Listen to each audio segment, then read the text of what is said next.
The night I discovered I was carrying a dead man's baby, a killer walked into my diner, and he wasn't there for the coffee.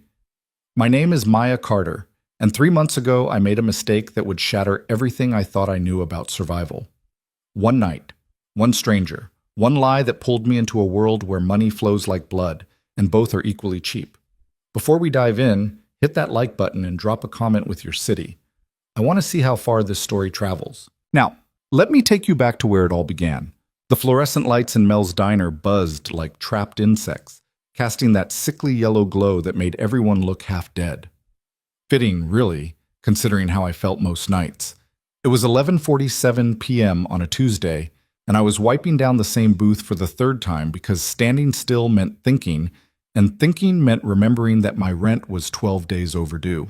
You gonna buff a hole through that table or what? I glanced up at Rochelle, my coworker, who was counting tips at the register. Her box braids were pulled back in a ponytail, and she had that look, the one that said she knew exactly how close I was to breaking. Just being thorough, I said, forcing something resembling a smile. Thorough's gonna get you fired for wasting cleaning solution. She snapped her gum. Go home, Maya. You've been here since 6 a.m. Say, double shift means double pay. Double pay means nothing if you collapse. Rochelle's voice softened. When's the last time you ate something that wasn't stale fries? I couldn't remember. My stomach had been doing this weird thing lately, growling and churning at the same time, like it couldn't decide if it was hungry or trying to reject everything inside it. Probably stress. Everything was stress these days. The bell above the door chimed. We both turned. 3 men walked in, and the temperature in the room seemed to drop 10 degrees. You know how sometimes you can just tell? That animal instinct that screams danger even when nothing obvious is wrong? These men wore expensive suits, too expensive for this neighborhood, too crisp for this hour. The one in front was tall, dark-haired, maybe mid-30s, with a face that looked like it had been carved from marble by someone who understood beauty, but not warmth.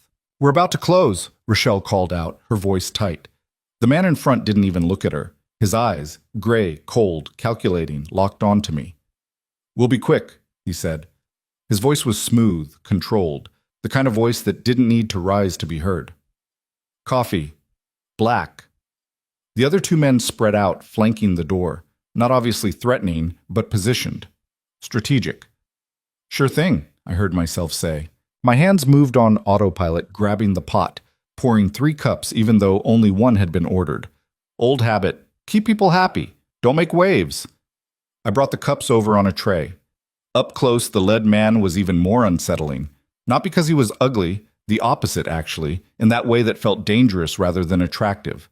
Sharp jawline, perfect posture, eyes that tracked my every movement like I was a problem he was trying to solve. Anything else? I asked, setting down the cups. Your name. My heart stuttered. Excuse me? Your name, he repeated, adding sugar to his coffee with deliberate precision. 1 packet, 2. He didn't look up. It's Maya, isn't it? The tray slipped from my hands. I caught it before it hit the floor, but the damage was done. He'd seen my reaction. How do you have 13 minutes left on your shift? He finally looked up, and I felt pinned by that gaze. I'll wait. Look, I don't know who you think I am. Maya Elizabeth Carter. Born March 14th, 1995. Graduated from PS 145. Barely. Father unknown. Mother deceased. Overdose when you were 16. Been working here 8 months. Before that, bartending at the Rusty Nail until the owner went bankrupt. Living at 847 Amsterdam Avenue, apartment 4C, though you're behind on rent and will likely be evicted within the month. The room tilted. Rochelle had stopped counting money, her hand hovering over the register like she was debating whether to hit the silent alarm. Who the hell are you? My voice came out smaller than I wanted. Someone who knows things. He took a sip of coffee, made a face, set it down.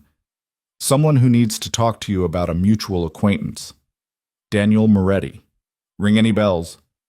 The name hit me like a fist to the gut.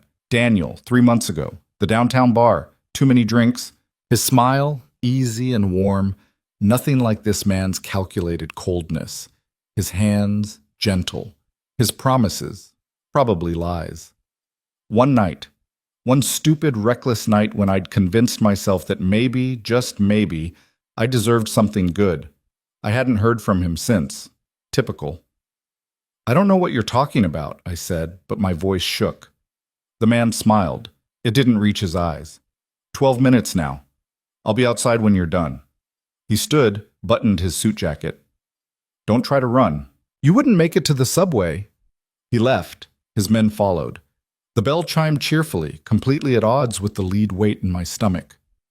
Maya, Rochelle grabbed my arm. What the actual fuck was that? I don't know. My hands were shaking. I should call the police.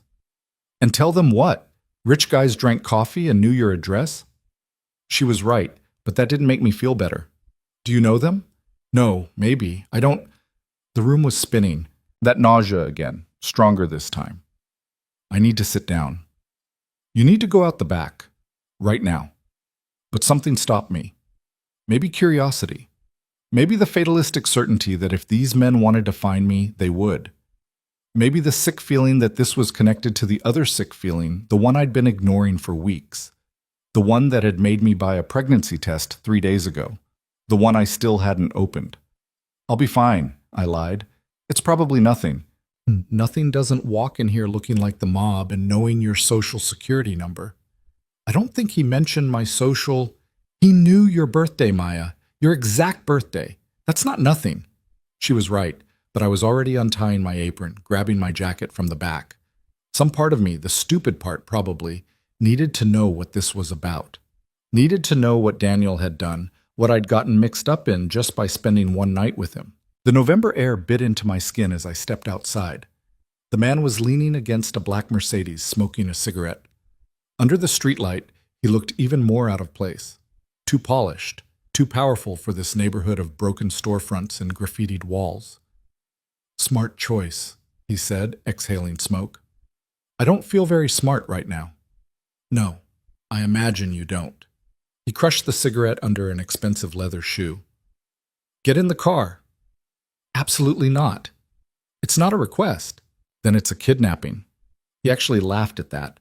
Sharp, humorless. Fair point. Let me rephrase. Get in the car, or I'll tell you what I have to say right here on the street, and you'll wish we'd had this conversation somewhere private. Is that a threat? It's a courtesy. There are people looking for you, Maya. People who won't be as patient as I'm being. The nausea surged again. I pressed a hand to my stomach without thinking, a gesture he caught immediately. His eyes narrowed. When did you last see my brother? Brother? The pieces clicked together sickeningly. The resemblance was there if you looked for it. Same bone structure, same height. But where Daniel had been warm and open, this man was locked down tight, every emotion controlled. August, I whispered. One night. I haven't heard from him since. Of course you haven't. Bitterness crept into his voice. Daniel's always been good at leaving messes for other people to clean up. How far along are you? The question knocked the air from my lungs. I haven't. Don't insult my intelligence. You're pale, nauseous, and you've been touching your stomach unconsciously for the past 2 minutes. How far? I don't know. The truth spilled out before I could stop it. I haven't taken the test. I've been too, scared? Broke. The good ones are expensive. Something flickered across his face. Almost sympathy. Almost. Get in the car, Maya, please. I promise you're safer with me than out here. Maybe it was exhaustion.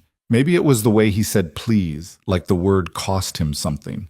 Maybe it was the growing certainty that my life had just veered off course in a way I couldn't control. I got in the car. The interior smelled like leather and money. One of his men drove. The other sat in front, silent. The man, Daniel's brother, sat beside me, maintaining a careful distance. I'm Adrian, he said, since we're past this point of formalities. Are you going to tell me what this is about? I'm going to tell you several things, and none of them are going to be pleasant. He pulled out his phone, swiped through something, then handed it to me. First, I'm going to show you who Daniel really is. The screen showed a police report. Multiple charges. Fraud, embezzlement, theft. Amounts with too many zeros. My vision blurred. That's impossible. He worked in finance. He said he was a junior analyst at a hedge fund. Yes, that was the cover story. Adrian took the phone back.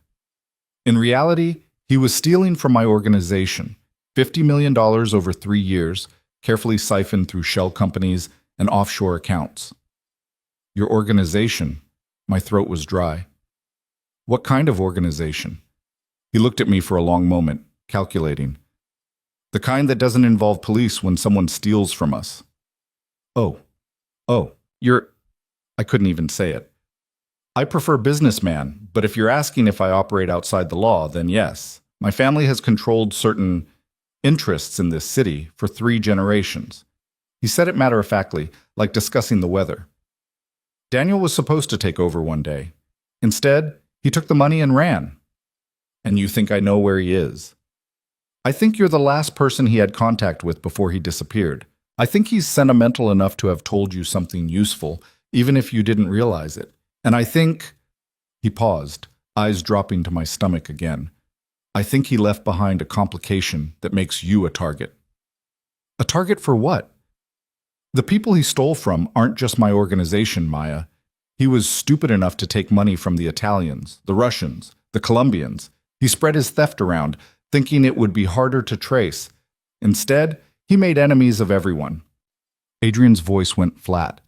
Right now, at least 4 different groups are looking for anyone connected to him. Family, friends, one-night stands. The car was moving through darker streets now, away from anything familiar. Panic clawed at my throat. Where are we going? Somewhere safe. That's not an answer. It's the only one you're getting right now. He leaned forward, tapped the driver's shoulder. Stop here. We pulled over in front of a 24-hour pharmacy. Adrian got out, gestured for me to follow. Inside, the fluorescent lights were even harsher than the diner. A bored clerk looked up from their phone, then quickly looked away when they saw Adrian's face. He walked straight to the family planning aisle, grabbed 3 different pregnancy tests, the expensive ones, and went to the counter. Paid cash. Didn't make eye contact. Here. He handed me the bag outside. You need to know for sure. I'm not taking a pregnancy test in a car with you watching. There's a gas station 2 blocks north, public bathroom. One of my men will stand guard outside. This is insane.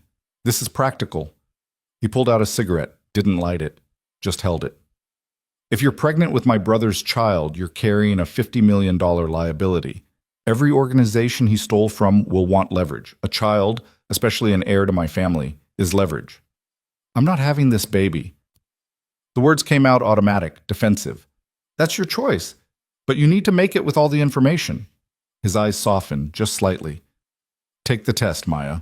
Then we'll talk about options. The gas station bathroom was exactly as disgusting as expected. Graffiti covered the walls, the lock barely worked, and something sticky covered the floor. I balanced the pregnancy test box on the edge of the sink, hands shaking so hard I could barely open it. 3 tests. I took all 3. Then I waited. Through the thin door, I could hear Adrian's man outside, his bulk blocking anyone else from entering. My whole life had narrowed to this moment. This dingy bathroom, these plastic sticks, these 3 minutes that felt like hours. My phone buzzed. Rochelle. R. You okay? M. Define okay. R. Are you in danger? I looked at the tests, at the door, at my reflection in the cracked mirror, pale, exhausted, scared.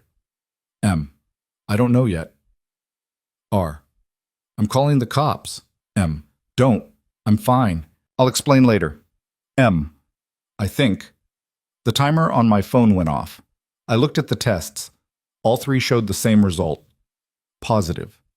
I stared at those 2 lines until they blurred, felt my knees go weak. Grabbed the sink to stay upright. A baby. I was going to have a baby. Daniel's baby. The baby of a man I barely knew, who'd lied about everything, who'd stolen millions and vanished, who'd left me carrying something that was apparently worth killing for. I was going to throw up. I did throw up violently until there was nothing left. Then I sat on the disgusting floor, back against the wall, and tried to remember how to breathe. A knock on the door. Miss Carter? The guard's voice, surprisingly gentle. You all right? Fine, I choked out. Just give me a minute. But I didn't have a minute.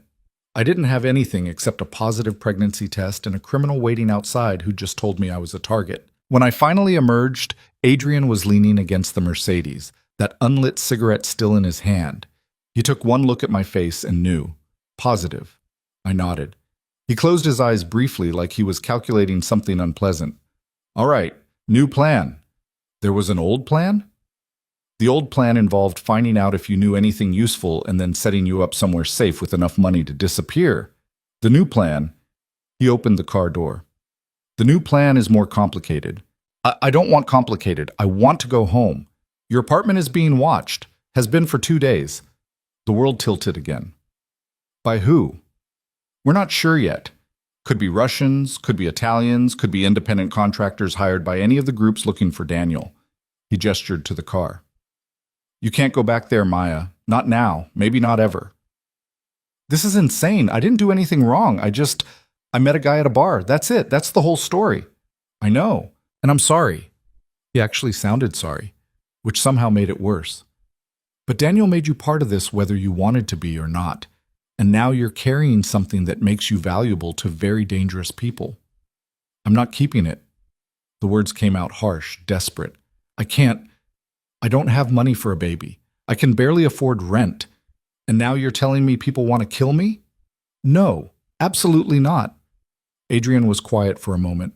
When he spoke, his voice was careful. Like I said, that's your choice.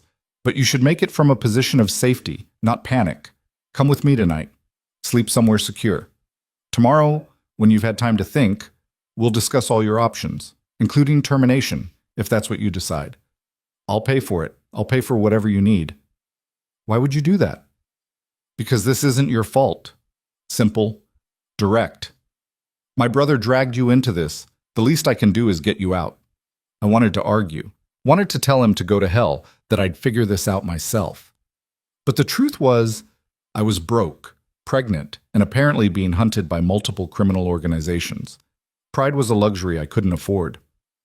One night, I said, tomorrow, I'm gone. Fair enough. The drive took 40 minutes, heading north into neighborhoods I'd only seen in movies. The buildings got taller, newer, more expensive. The Mercedes pulled into an underground garage beneath a building that was all glass and steel, the kind of place where the doormen wore better suits than most CEOs. This is your place? I asked as the elevator shot upward, my ears popping from the speed. One of them. Of course, because why have one luxury penthouse when you could have several? The elevator opened directly into his apartment. Not a hallway, not a lobby, just straight into a massive open space with floor-to-ceiling windows overlooking the city. Central Park spread out below like a dark ocean. The lights of Manhattan glittered in every direction. Jesus, I whispered. Guest room is this way. Adrian's voice was all business now. He led me down a hallway, opened a door to a bedroom that was bigger than my entire apartment. King-sized bed, attached bathroom, a view that probably cost more per month than I made in a year. There are clothes in the closet, various sizes. Help yourself. Bathroom's stocked. If you need anything, the kitchen is fully equipped. My room is at the other end of the hall. He paused at the door. For what it's worth, you're safe here. This building has security that most government facilities would envy. Am I a guest or a prisoner? Honestly, I'm not sure yet. At least he was honest. Get some sleep, Maya. Tomorrow we'll figure this out. He left, closing the door behind him. I heard his footsteps retreat, heard another door close in the distance. I was alone, in a stranger's apartment, pregnant with his criminal brother's baby, being hunted by people I'd never met. I sat on the edge of the bed, still wearing my diner uniform that smelled like fryer oil in desperation, and tried to process any of it. Failed. Gave up. Decided to take a shower instead because at least that was something I could control. The bathroom was obscene, marble everywhere, a shower that could fit 6 people. Heated floor. I turned the water as hot as I could stand and just stood there, letting it wash away the grease and the fear and the overwhelming certainty that my life would never be the same. When I finally emerged, wrapped in a towel that probably cost more than my security deposit, I found clothes laid out on the bed. Not the closet clothes, fresh ones. Women's clothes, in approximately my size. Soft gray sweatpants, a black t-shirt, even underwear, tags still on. A note sat on top, written in sharp, precise handwriting. These should fit better than the closet options. Help yourself to food. We'll talk in the morning. I should have been creeped out that he somehow knew my size. Should have been angry that he was making decisions for me. Should have been a lot of things. Instead, I put on the clothes, crawled into bed, and cried. I woke to sunlight streaming through unfamiliar windows and the smell of coffee. For one blessed moment, I forgot where I was. Forgot everything. Then it crashed back. Daniel, Adrian, the pregnancy tests, the threat. I checked my phone. 9:47 a.m. 17 missed calls from Rochelle. 3 from my landlord. 1 from a number I didn't recognize. And a text from Adrian sent an hour ago. There's breakfast in the kitchen? Take your time. I found him at the kitchen island, laptop open, wearing different clothes but the same controlled expression. He looked up when I entered, eyes doing a quick assessment, checking if I'd run, if I'd called someone, if I was still here. Coffee? He offered. I probably shouldn't. I touched my stomach without thinking. The caffeine. There's decaf and tea, orange juice, water. He gestured to a spread that looked like a hotel buffet. I wasn't sure what you'd want. I want to go home. I know. He closed his laptop. But I need you to look at something first. He pulled up security footage on his phone and handed it to me. The screen showed my apartment building, the front entrance. Timestamp, 6:23 a.m. this morning. 2 men stood outside, waiting, watching. Russians, Adrian said quietly. The one on the left is Alexei Volkov, enforcer for the Mogilevich organization. The other one I don't recognize, which is almost worse, means they're bringing in outside help. My hands went numb. How do you know they're looking for me? Because 20 minutes before this footage, they broke into your apartment.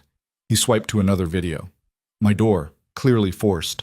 The men going inside, searching, tearing through my meager possessions. They're desperate, Maya, which makes them sloppy, but also dangerous. What do they want? Information about Daniel, leverage to make him return the money, or, he paused, or they want to send him a message using you. A message. My voice sounded hollow. He stole from them. They want him to hurt. Adrian's eyes were cold. The best way to hurt someone is through the people they care about. But he doesn't care about me. He barely knew me. They don't know that. All they know is you're the last person he had contact with before he vanished. And now, he gestured at my stomach. Now you're carrying his child. That makes you valuable. I sank onto one of the bar stools, legs suddenly unable to hold me. This can't be happening. I've already moved your things from the apartment, what little there was. He must have seen my expression because he added, I sent people at 5 a.m. before the Russians arrived. Your clothes, photos, documents, everything's in storage, safe. You went through my stuff. I had people go through your stuff. There's a difference. Not really. Maya. He leaned forward, and for the first time I saw something other than cold calculation in his eyes. Concern, maybe. Or the closest thing he could manage. I know this is overwhelming. I know you don't trust me, and you have every reason not to. But right now, I'm the only thing standing between you and some very bad outcomes. So what do you want? What's your angle in all this? I want my brother to face consequences for what he's done.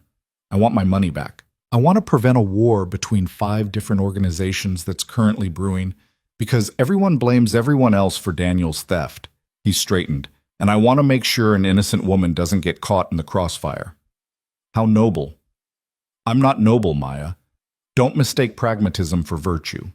His voice hardened. You dying doesn't help me. You disappearing doesn't help me. You staying alive and safe until I can resolve this situation, that helps me.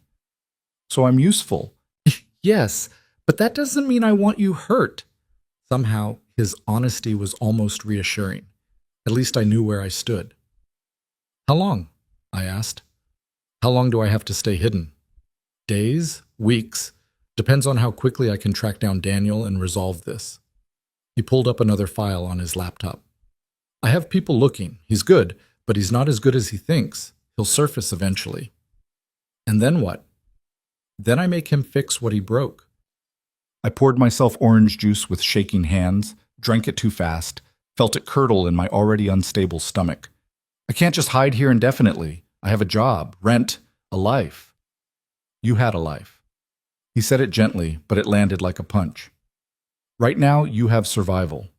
We'll work on rebuilding the rest once you're not in immediate danger. I hate you. The words slipped out before I could stop them. That's fair. I hate Daniel more. Also fair. And I really, really need to throw up. I made it to the bathroom just in time. Morning sickness, or stress, or the entire situation. Probably all three. When I came out, Adrian was holding a ginger ale and a package of crackers. This helped my sister-in-law, he said, when she was pregnant. You have a sister-in-law? Had. She died 2 years ago. Cancer. He set down the crackers. My brother Marco's wife. They had 3 kids. After she passed, he fell apart for a while. I watched him go through it. The nausea, the fear, the overwhelming sense of, what the hell am I doing? A pause. Obviously, your situation is different, but some things are universal. It was the most human thing he'd said. I took the ginger ale. Thank you. He nodded, started to leave, then stopped. For what it's worth, I meant what I said. Whatever you decide about the pregnancy, I'll support it. If you want to terminate, I'll arrange it safely. If you want to keep it, I'll make sure you and the child are protected. No strings. Why? Because my brother created this situation, and I'm not going to compound his mistakes by making your choices for you. He met my eyes. You've had enough taken from you already. The days blurred together. Adrian left most mornings, returning late with terse updates. Still looking. No luck yet. Stay put. I stayed put. The apartment was a cage, even if it was a gilded one. I wandered the rooms, counted the windows, tried to read books from his extensive library and couldn't focus. Watched the city below and felt like I was trapped in a tower, waiting for a rescue that would never come. Adrian's staff came and went, a housekeeper who didn't speak to me, a chef who left prepared meals in the fridge, guards who rotated shifts at the elevator. All of them looked at me like I was a problem they'd been assigned to manage. On day 4, I broke. I need to get out, I told Adrian when he returned that evening. I need air, sunlight, something that isn't these 4 walls. Too dangerous. I don't care. I'm going stir-crazy. He studied me for a long moment, then sighed. Tomorrow, I'll take you somewhere. Where? Somewhere secure. The next morning, we left before sunrise. Adrian drove this time, a different car, something sleek and black and expensive. We headed north out of the city into areas where buildings gave way to trees. Where are we going? I asked for the 3rd time. You said you needed air. An hour later, we pulled up to a house. No, not a house. An estate, set back from the road, surrounded by walls and gates and cameras. The kind of place where very important or very paranoid people lived. This is your family's house, I guessed. My father's. Before he died. Adrian pulled through the gates. No one uses it much anymore. Marco's kids come sometimes, but mostly it sits empty. It was beautiful in that old money way. Stone facade, ivy-covered walls, gardens that probably required a full-time staff to maintain. The kind of place I'd only ever seen in movies. Come on, Adrian said, getting out. There's something I want to show you. He led me around the back, past manicured lawns, to a greenhouse I hadn't noticed from the front. Inside it was warm and humid, full of plants I couldn't name, flowers in colors I didn't know existed. My mother's project, Adrian explained, running his hand over a leaf. She spent hours in here, said it was the only place she felt peaceful. Did she? I wasn't sure how to ask. Died when I was 12, car accident. He said it without emotion, like reciting a fact. Daniel was 8, took it harder than I did. I'm sorry. It was a long time ago. He moved deeper into the greenhouse. She used to say that some things grow better when they're protected, that sometimes what looks like a cage is actually just shelter until something's strong enough to survive outside. I understood what he was trying to say. Didn't mean I liked it. I'm not a plant, Adrian.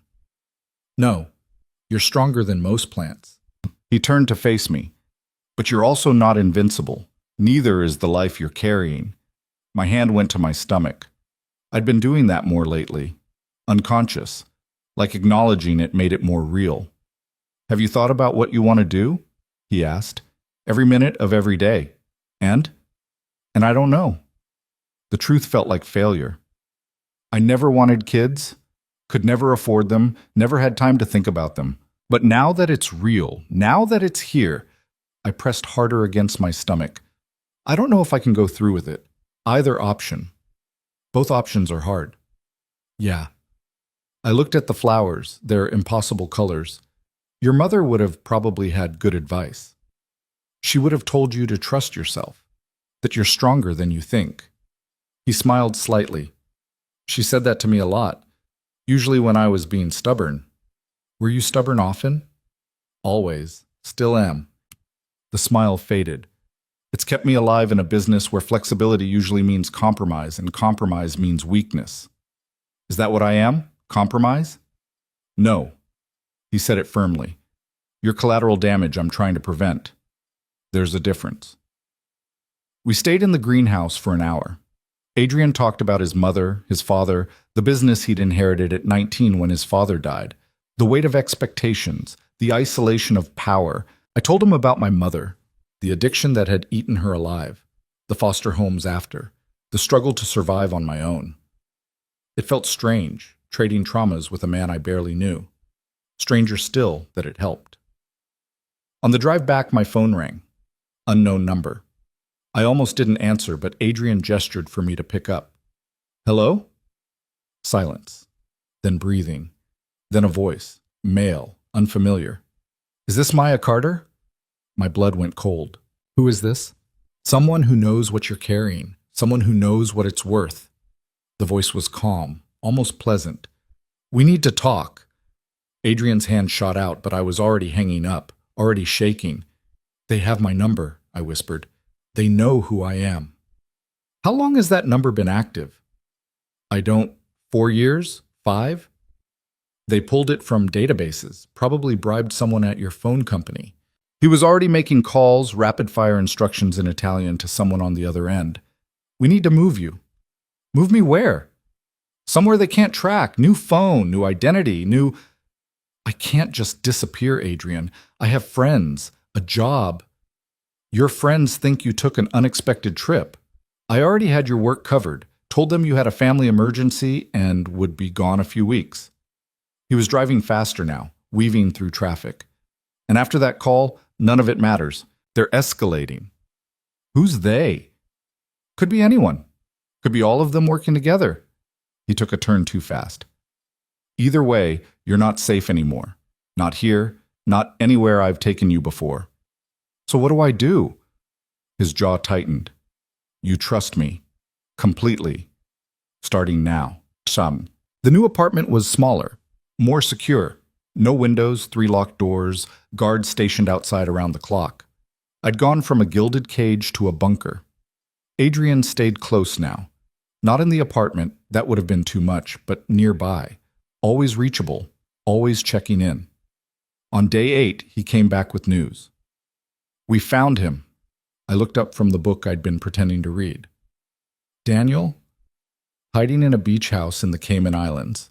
Paid for with stolen money, living under a fake name. Adrian's voice was tight with barely controlled rage. He's been there the whole time, drinking cocktails while people hunted the woman carrying his child. Are you going to kill him? The question should have scared me. It didn't. Adrian was quiet for a moment. No, but I'm going to make him wish I had. I want to come with you. Absolutely not. He's the reason I'm here. The reason my life fell apart. I deserve to look him in the eye. I stood up, surprising myself with how steady I felt. I'm coming, Adrian. It's too dangerous. Everything's too dangerous, but I'm done hiding. I met his eyes. Take me with you, or I'll find my way there myself.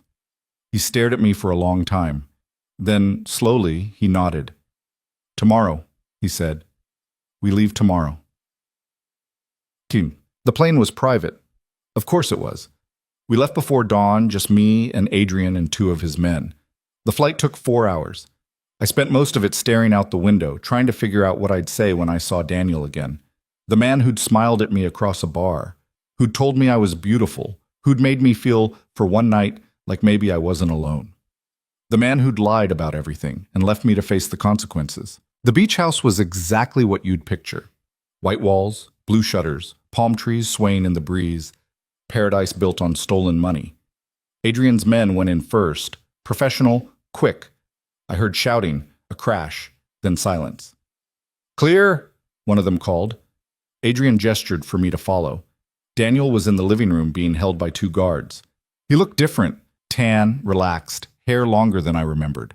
He saw Adrian first and his face went white. Then he saw me, and something in his expression crumbled. "Maya," he whispered. "Oh no, no, no, no." "Hello, Daniel." My voice surprised me with its steadiness. "I'm so sorry. I never meant for you to. I didn't know they'd—" He was babbling, fighting against the guards holding him. "Adrian, please. She's innocent. Whatever this is about, leave her out of it." "I would love to," Adrian said coldly. "Unfortunately, you already dragged her into it. The night you slept with her, the night you disappeared, the night you decided saving your own skin was more important than considering consequences." Daniel's eyes dropped to my stomach, still mostly flat, but he understood. "You're pregnant. 3 months." I said it clearly, wanting him to hear every syllable. "With your baby. The baby I found out about while your brother told me that multiple criminal organizations want to kill me for leverage. I didn't know. You didn't care." The anger surprised me. I thought I'd be scared or sad, or something softer. Instead, I was furious. "You knew what you were doing, Daniel. You knew who you were stealing from. You knew you'd have to run, and you knew that anyone connected to you would be in danger. I thought I'd covered my tracks. I thought if I just disappeared—" "You thought about yourself." Adrian's voice cut like a knife. "Like always. Like you've done your entire life. Everyone else can burn as long as you're safe. That's not fair." "Fair?" Adrian moved closer and Daniel flinched. "You stole $50 million from our family's organization. You stole from the Russians, the Italians, people who've spent decades building relationships with us. You've put everything I've worked for at risk. And worst of all," he gestured to me, "you left an innocent woman to face the consequences of your cowardice. I didn't mean to—" "You never mean to. That's the problem." Adrian turned away, disgusted. "Maya, you have the floor. Whatever you want to say to him, say it now." I looked at Daniel. Really looked at him. Tried to see the man I'd thought he was. The man who'd made me laugh and feel safe for one night. He wasn't there. Maybe he'd never been there. "I don't want anything from you," I said finally. "I don't want your money, your apologies, your promises. I don't want you in my life or my child's life. I want you to be nothing to us." "Maya, I'm not finished." My voice hardened. "You asked if I was keeping the baby. I didn't know. I've spent days trying to figure out what to do, what's right, what I can handle. But seeing you now, seeing what you really are," I touched my stomach. "This child deserves better than you. Better than your lies, your cowardice, your selfishness. So yes, I'm keeping it, and you'll never be part of its life." Daniel's face crumpled. "Please, Adrian," I said, turning away. "I'm done here. Do whatever you need to do. I don't care." Outside, the sun was setting over perfect blue water. I heard shouting behind me, Daniel pleading, Adrian giving orders in that cold, controlled voice. I kept walking. One of Adrian's men caught up to me at the beach. "Miss Carter, Mr. Moretti said to tell you the plane's ready when you are." "Is he going to kill Daniel?" The man hesitated. "No, ma'am, but I wouldn't want to be in his shoes right now." "Good." We flew back in silence. Adrian sat across from me, making calls, giving orders, dismantling whatever life Daniel had built here. I watched the ocean disappear below us and tried to figure out what came next. "You did well," Adrian said finally, after his last call ended. "I don't feel like I did anything. You faced him. You made your choice clear. That takes strength. I just feel tired." "Oh, that's because you've been carrying this alone." He leaned forward. "But you don't have to anymore. The money Daniel stole, I'll recover most of it. The organizations looking for him, I'll handle them. Your safety, your child's future, I'll make sure both are secure." "Why?" The question I'd been holding back for days. "Why do you care so much? I'm nothing to you." A mistake your brother made. You're an innocent person caught in my world through no fault of your own. He said it simply. And maybe, he paused, maybe I'm tired of watching people I care about get hurt by my brother's choices. You care about me? I'm starting to. He said it like it surprised him as much as it surprised me, which is inconvenient and possibly dangerous, but there it is. I should have been scared, should have pushed back. Instead, I felt something settle in my chest, something like relief. Okay, I said, okay? Okay, I'll let you help. I'll stay in the safe house. I'll follow your rules. I met his eyes. But when this is over, when it's safe, I want my life back, or some version of it. I can't live in hiding forever. When it's safe, he promised, you'll have whatever life you choose. The plane touched down just before midnight. New York spread out below us, a million lights in the darkness. Somewhere down there was my old apartment, my old job, my old life. All of it was gone now. But as we drove back to the safe house, Adrian's presence steady beside me, I realized maybe that wasn't entirely a bad thing. Some things you have to lose before you can find something better. I just hoped I'd survive long enough to find out what that was. The safe house smelled like bleach and something else. Fear, maybe, or just the staleness of recycled air. Maya had been back for 3 days since the Cayman Islands, and the walls were already closing in again. No windows meant no sense of time, just the fluorescent lights that buzzed constantly and made her head ache. She was lying on the couch, hand pressed against her stomach where the nausea lived these days, when Adrian walked in without knocking. He never knocked anymore. We have a problem, he said. Maya didn't even open her eyes. Just one? That's an improvement. The Russians know about the Caymans. They know I found Daniel. That got her attention. She sat up too fast, felt the room spin. How? Someone talked. Could be one of my men. Could be someone at the airport. Could be Daniel himself trying to broker a deal. Adrian's jaw was tight. Either way, they're accelerating their timeline. Meaning what? Meaning they want their money back, and they want it now. They've given me 72 hours to produce either Daniel or full restitution. Or? He didn't answer, which was answer enough. Maya stood up, steadied herself against the couch arm. So give them Daniel. Problem solved. It's not that simple. He spent most of the money. What's left is scattered across accounts I can't access without him cooperating, and he's... Adrian paused. He's not being cooperative. Where is he now? Secure location. Being questioned. The way he said questioned made Maya's stomach turn. But he's claiming he can't access the accounts, that he set up dead man's switches, that if anything happens to him, the money disappears permanently. Is he lying? Probably, but I can't risk it. Adrian ran his hand through his hair, and for the first time since she'd met him, he looked tired. Actually tired. The Russians don't care about the technicalities. They want results, or they want blood. And I'm the blood they're planning to spill. You're leverage. The baby is leverage. He moved to the small kitchen, poured himself water he didn't drink. They've made it clear that if I don't deliver, they'll take matters into their own hands. Maya's hand went protectively to her stomach. So what do? We move you again. Somewhere they can't find, somewhere even I can barely access. I have a place upstate, completely off the books. No. The word came out harder than she intended. No more hiding. No more running. Maya, I'm serious. She was surprised by how calm she felt. I've spent weeks locked in rooms, watching my life disappear piece by piece. And for what? So your brother can keep playing games while everyone else pays the price? What are you suggesting? I'm suggesting we use me. The idea had been forming for days, crystallizing now into something almost like a plan. They want leverage? Fine. Let them think they have it. Set up a meeting, make them think they can get to me, then turn it around on them. Adrian stared at her like she'd lost her mind. Absolutely not. Why not? Because you're not trained for this. Because one wrong move and you're dead. Because I'm not using a pregnant woman as bait. But I'm already bait, Maya shot back. That's what you said. I'm leverage.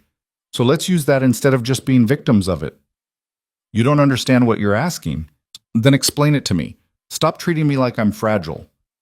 Adrian set down his glass hard enough that water sloshed over the edge. Fine. You want honesty? Here's honesty. These people don't negotiate. They don't show mercy.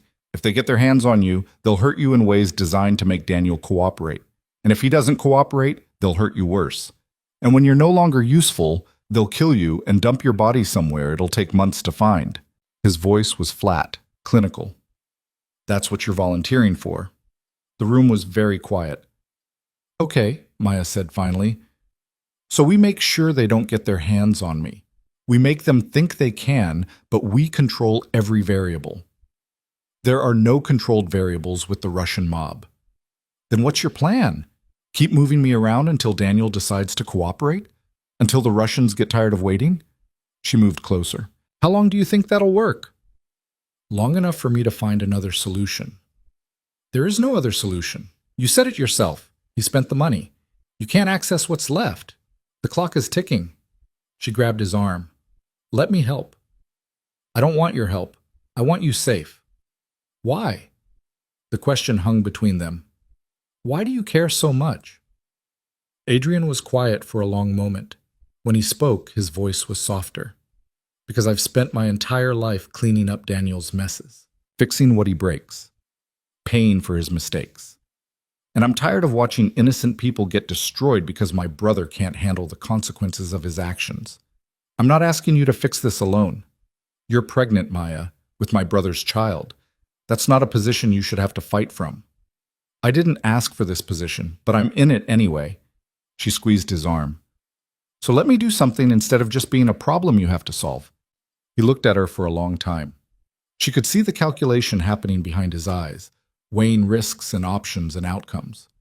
If we do this, he said finally, we do it my way, my rules. The second I say abort, you abort. No arguments, no hesitation. Agreed.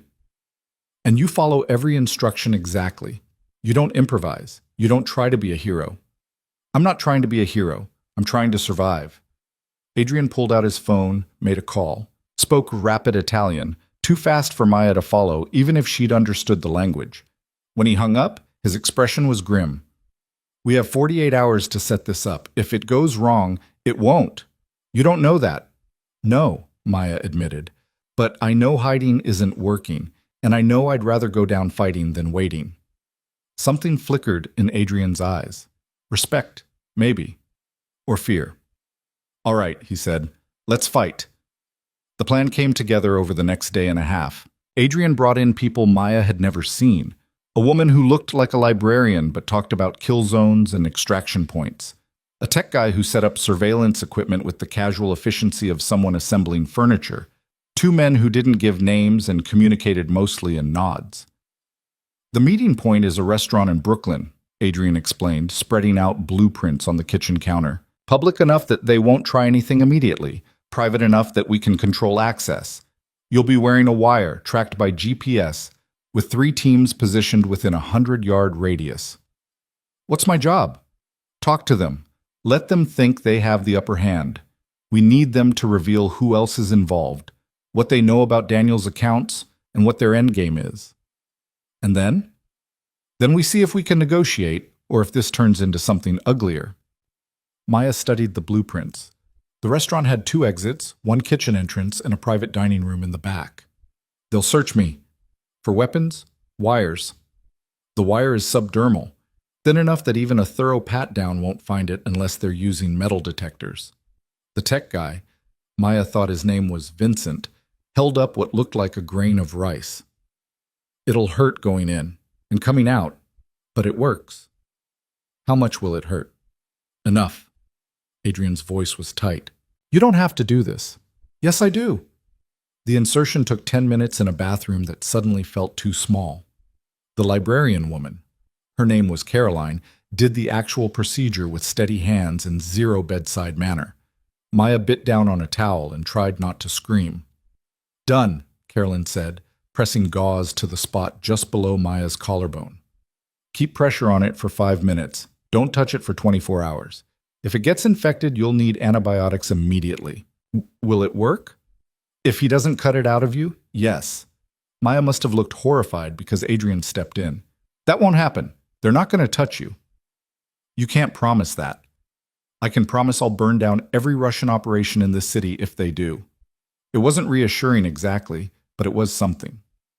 The meeting was set for 8 p.m. the following night.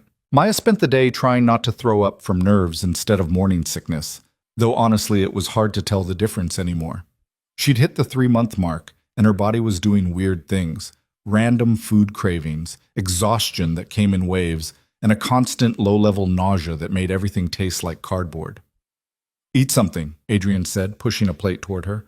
Crackers and cheese, plain and safe. Can't. You need to. You're not just feeding yourself anymore. Don't remind me.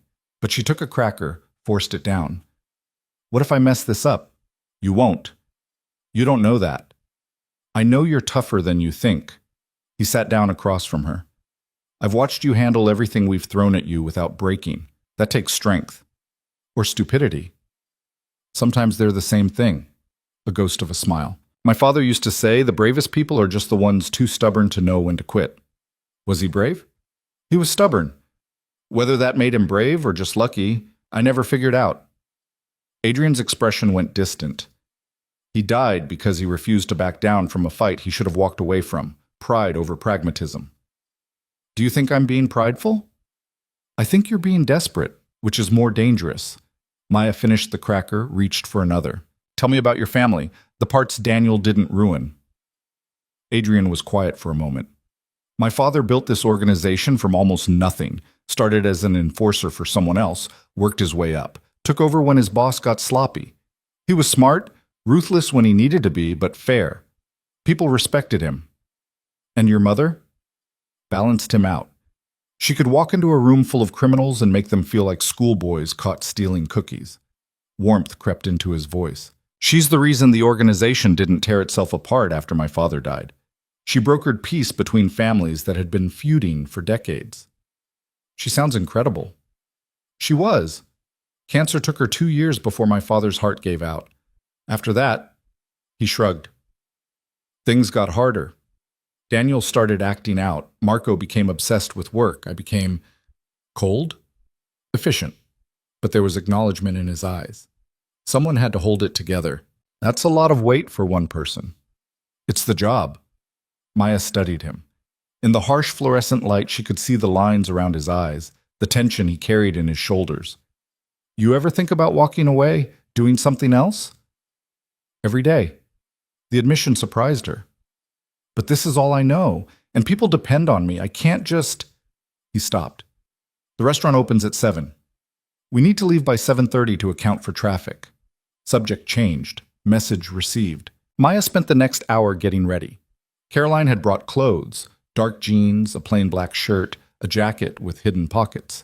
Nothing flashy, nothing that would draw attention. Maya caught her reflection in the bathroom mirror and barely recognized herself. Pale, exhausted, scared. You look fine, Caroline said from the doorway. I look like I'm about to throw up. You're supposed to look nervous. They'll expect that. She handed Maya an earpiece, nearly invisible. This is one way. You'll hear Adrian and the team, but you can't respond verbally. If you need to signal distress, touch your left ear twice. If you need immediate extraction, touch it 3 times. What if I can't reach my ear? Then we're already in trouble. Caroline's expression softened slightly. You're doing the right thing, for what it's worth. Is it worth anything? Probably not, but it's true anyway. Adrian drove. No guards this time, no convoy. Just the 2 of them in a car that looked normal enough to blend in, but probably cost more than Maya had made in the last 5 years. Remember, he said as they navigated through Brooklyn traffic, you're playing a victim, scared, overwhelmed, willing to cooperate if it means staying alive. That won't be hard. But don't give them too much. Make them work for information. The longer the conversation goes, the more we learn. And if they ask about the baby, Adrian's hands tightened on the wheel. Tell them the truth. You're 3 months pregnant. You don't want this life. You just want safety. Will they believe that?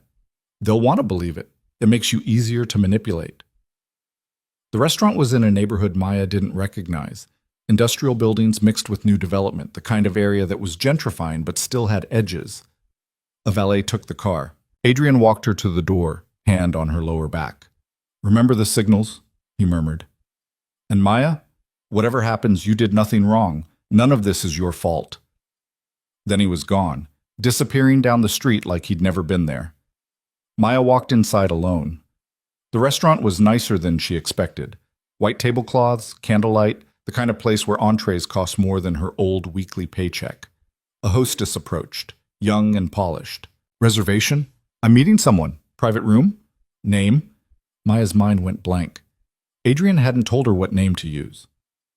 The hostess was staring, waiting. Carter, Maya said finally, using her own name because she couldn't think of anything else. Right this way. The private room was in the back, just like the blueprints showed. One table, 4 chairs, walls that probably weren't soundproof but gave the illusion of privacy. A man was already seated facing the door. Not Russian, at least not what Maya expected a Russian mobster to look like. He was in his 50s, gray hair, expensive suit, reading glasses perched on his nose like he'd just come from a board meeting. Ms. Carter. He stood, gestured to a chair. Please sit. I've ordered wine, but I assume you're not drinking? Maya's hand went automatically to her stomach. No. Of course, sparkling water then. He poured her a glass from a bottle already on the table. My name is Dmitri. I represent certain business interests that you're... He paused. That Daniel Moretti has inconvenienced. I don't know where he is. I know. That's not why you're here. Dmitri sipped his wine. You're here because Adrian Moretti thinks he can use you as a negotiating chip. He thinks your presence will soften our approach, make us more reasonable. Maya's earpiece crackled. Adrian's voice, barely a whisper. Stay calm. Let him talk. I'm just trying to stay alive, Maya said. Understandable. And unnecessary. Dmitri leaned back. We have no interest in harming you, Miss Carter. You're an innocent party in this situation. Then why am I here? Because innocence doesn't equal irrelevance. He pulled out his phone, showed her a photo. Daniel, bound to a chair, blood on his face. Maya's stomach turned. Your child's father is proving difficult. Adrian won't give him to us, won't give us our money, and won't negotiate in good faith. What do you want from me? Honesty. Does Adrian have access to the stolen funds? Maya thought about lying, but something in Dimitri's eyes told her he'd know. I don't think so. Daniel won't cooperate. And the child you're carrying, does Adrian know it's not his brother's? The question hit like a physical blow. What? Come now, Ms. Carter. Do you really think we haven't done our homework? Dmitri pulled out another photo. Maya, leaving a clinic 2 weeks ago. That's a genetic testing facility. You went in, you gave samples. Why would you need genetic testing if you were certain of paternity? Her mouth went dry. I wanted to be sure. And are you sure? The truth was, she'd been too scared to check the results. Had gone to the clinic in a moment of panic, wanting answers but not ready to face them. The envelope was still sealed, hidden in a drawer at the safe house. The baby is Daniel's, she said. Prove it. I can't. The results aren't ready yet. Dmitri smiled. It wasn't kind. Convenient. Or perhaps you already know the truth and are hoping to use the pregnancy to secure Adrian's protection. A child that might be a Moretti heir is worth protecting. A child that definitely isn't. He shrugged. Less valuable. Adrian's voice in her ear. Don't engage, change the subject. But Maya was already talking. You think I planned this? Getting pregnant? Getting threatened? Living in hiding? You think any of this is what I wanted? I think you're smart enough to recognize an opportunity. Adrian Moretti is wealthy, powerful, and apparently has a soft spot for damsels in distress. Dmitri refilled his wine. I think you saw a way out of poverty and took it. You don't know anything about me. I know you've been poor your whole life. I know you've struggled, survived on minimum wage and tips, watched other people live the life you wanted. And then one night, you met a man who could change everything. He leaned forward. I'm not judging Ms. Carter. I'm simply pointing out that everyone has motivations, and yours are transparent. Touch your ear, Adrian's voice commanded. Signal distress. We're getting you out. But Maya didn't move. Couldn't move. Because some part of what Dmitri was saying felt true, or close enough to true, that it hurt. What do you want? she asked again. I want you to convince Adrian to stop protecting Daniel. Give us access to him. Let us extract the information we need, and this ends. And if I can't convince him, then we'll need to apply different pressure. Dimitri's expression hardened. You're not the only lever we have, Ms. Carter, but you're the easiest one. Adrian clearly cares about you, about the child. That makes you valuable, but value is relative. The door behind Maya opened. She turned, expecting Adrian's men, expecting extraction. Instead, two men walked in, large, armed, positioning themselves between her and the exit. Touch your ear, Adrian's voice was urgent now. 3 times. Now. Maya's hand moved, but one of the men grabbed her wrist. No sudden movements, Dimitri stood. I'm sorry it has to be this way. Truly. But Adrian needs to understand we're serious. You said you wouldn't hurt me. I said we had no interest in harming you, but interest and necessity are different things. He nodded to the men. Take her to the car. Be gentle. She's pregnant. Everything happened fast. The men grabbed her arms, started pulling her toward a back exit Maya hadn't seen. She tried to signal with her other hand, but they were already moving, already through the door into a kitchen where staff looked away deliberately, already outside into an alley where a black van waited. Adrian's voice was shouting in her ear now, words overlapping, but she couldn't make them out over her own panic. Then gunfire. Sharp, loud, echoing off brick walls. The men holding her dropped, and Maya fell with them, hitting the pavement hard enough to knock the air from her lungs. More shots, shouting in languages she didn't understand.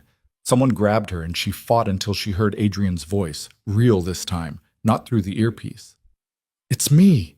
Stop fighting. It's me. He pulled her up, half-carried her toward a different car. His shirt was torn, blood on his hands. Not his, she thought, hoped. Behind them, the alley was chaos. Bodies, smoke, people running. Are you hurt? Adrian was checking her over, hands moving quickly, professionally. The baby. I'm fine. We're fine. She was shaking so hard her teeth chattered. What happened? They weren't supposed to move that fast. My teams were positioned wrong. He stopped, pulled her into the car, drove before she even had her seatbelt on. I'm sorry. I'm so sorry. That should never have happened. You shot them. Yes. They're dead. Yes. No hesitation, no remorse. They were going to take you. I wasn't going to let that happen. Maya pressed her hands to her stomach, checking, making sure everything felt okay. The baby was still small, still just an abstract concept most of the time, but in that moment it felt desperately real. They knew, she said, about the genetic testing. Adrian's jaw tightened. What genetic testing? I went to a clinic 2 weeks ago. I wanted to be sure about... She couldn't finish. I haven't checked the results. I was too scared. Maya, they think I'm lying about paternity. They think I'm using the baby to manipulate you. Are you? The question shouldn't have hurt. It did anyway. No, I didn't even know you existed until after I found out I was pregnant. I know, I'm sorry. I had to ask. He took a turn too fast, tires squealing. Where's the envelope? The test results? Safe house, top drawer of the dresser. When we get there, you're going to open it. We need to know for sure. Why does it matter? Because if the baby isn't Daniel's, it changes everything. The Russians won't care about leverage that doesn't exist. The other families won't prioritize a child with no Moretti blood. He glanced at her. You'd be safer. And if it is Daniel's, then we have a different problem. They drove in silence for the next 20 minutes. Maya watched the city blur past, replaying the alley in her head, the gunfire, the bodies. How close she'd come to being in that van, disappearing to somewhere she'd never escape from. Thank you, she said quietly. For what? Coming for me. You could have let them take me, used it as bait to draw out whoever else is involved. I would never do that. Why not? It's practical, efficient. Adrian pulled into the underground garage, killed the engine. Sat there for a moment before answering. Because somewhere in the last few weeks, you stopped being a problem to solve and started being someone He stopped. Started over. You matter. To me. The baby matters. And I don't sacrifice people who matter. Maya didn't know what to say to that, so she just nodded. The safe house felt different when they got back, smaller, less secure. Adrian went through every room, checking windows that didn't exist, locks that were already locked, paranoid but thorough. Maya went to the dresser, pulled open the top drawer. The envelope was there, sealed, official-looking. Her name printed on the front in neat block letters. "You want me to do it?" Adrian asked from the doorway. "No, I need to." She tore it open before she could chicken out, unfolded the paper inside. The results were technical, full of percentages and terminology she didn't fully understand. But the conclusion was clear enough. Probability of paternity, 99. 7% Daniel Moretti was the father. "Well," Maya said, voice hollow, "I guess that settles it." Adrian took the paper, read it himself. His expression didn't change, but something in his posture tightened. "All right, then we proceed as planned." "Which plan? The one where people try to kidnap me, or the one where I'm permanently valuable leverage?" "The one where I keep you alive long enough to have this baby safely." He set the paper down. "The Russians made their move tonight. They'll regroup, come at us differently. We have maybe 48 hours before the next attempt. So what do? We stop hiding." Adrian pulled out his phone. "I'm calling a meeting, all families, everyone Daniel stole from, everyone who has a stake in this. We lay everything out, we negotiate terms, and we end this. You think they'll come to the table?" "They'll come if I make it worth their while." He was already dialing, "and I'm about to make an offer they can't refuse." Maya sat on the edge of the bed, paper still in her hand. 99.7% probability. Not quite certain, but close enough. The baby was Daniel's, which meant it was a Moretti, which meant it mattered to people who thought in terms of bloodlines and legacy, which meant she was stuck in this world whether she wanted to be or not.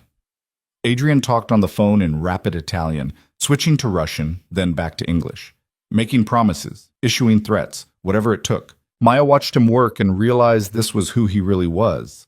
Not the man who brought her ginger ale and crackers, but the one who could orchestrate violence with a phone call and sleep fine afterward. When he finally hung up, he looked exhausted. "Tomorrow night, neutral location, 5 families plus me." He rubbed his face. "This is either going to solve everything or start a war."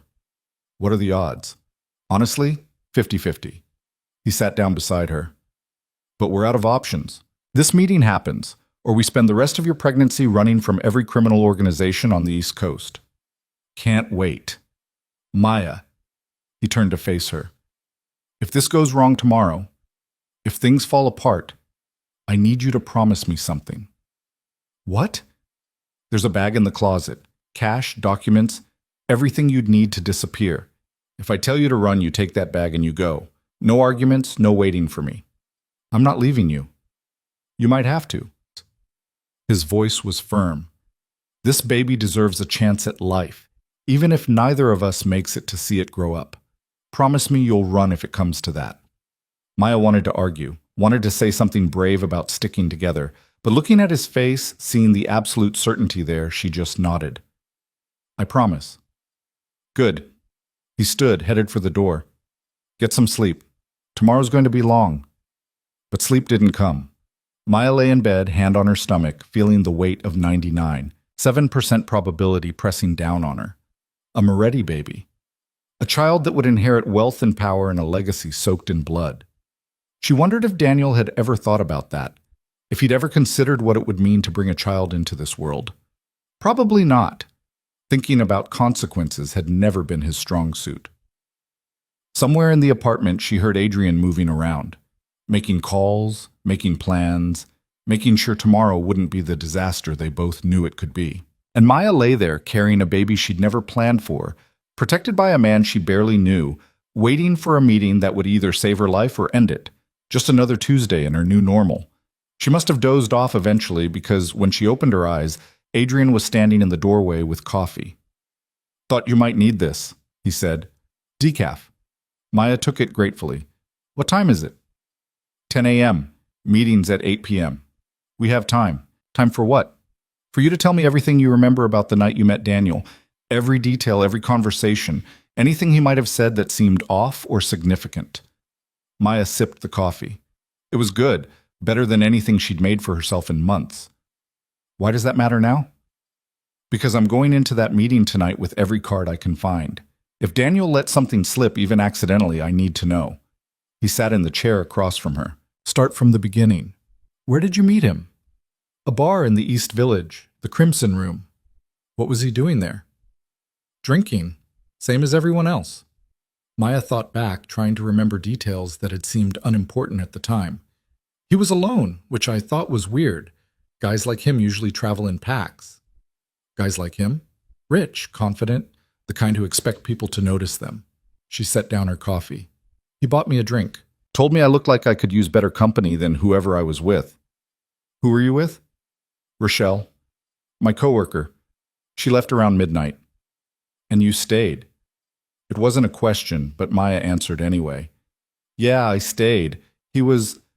She struggled for the right word. Charming. Easy to talk to. Made me feel like I mattered. What did you talk about? Everything? Nothing. The kind of conversation you have when you're 3 drinks in and don't care about tomorrow. Maya wrapped her hands around the mug. He told me he worked in finance, that he was tired of the corporate grind, thinking about doing something different. Did he say what? No, just that he wanted out, wanted to start fresh somewhere new. Adrian leaned forward. Did he mention any specific places? Countries, cities? Caribbean, maybe? He talked about beaches and clear water, but I thought he was just being romantic. Maya's stomach sank. He was already planning to run, wasn't he? Even then. Probably. The timeline matches. He stole the last chunk of money about a week before you met him. Adrian's expression was hard.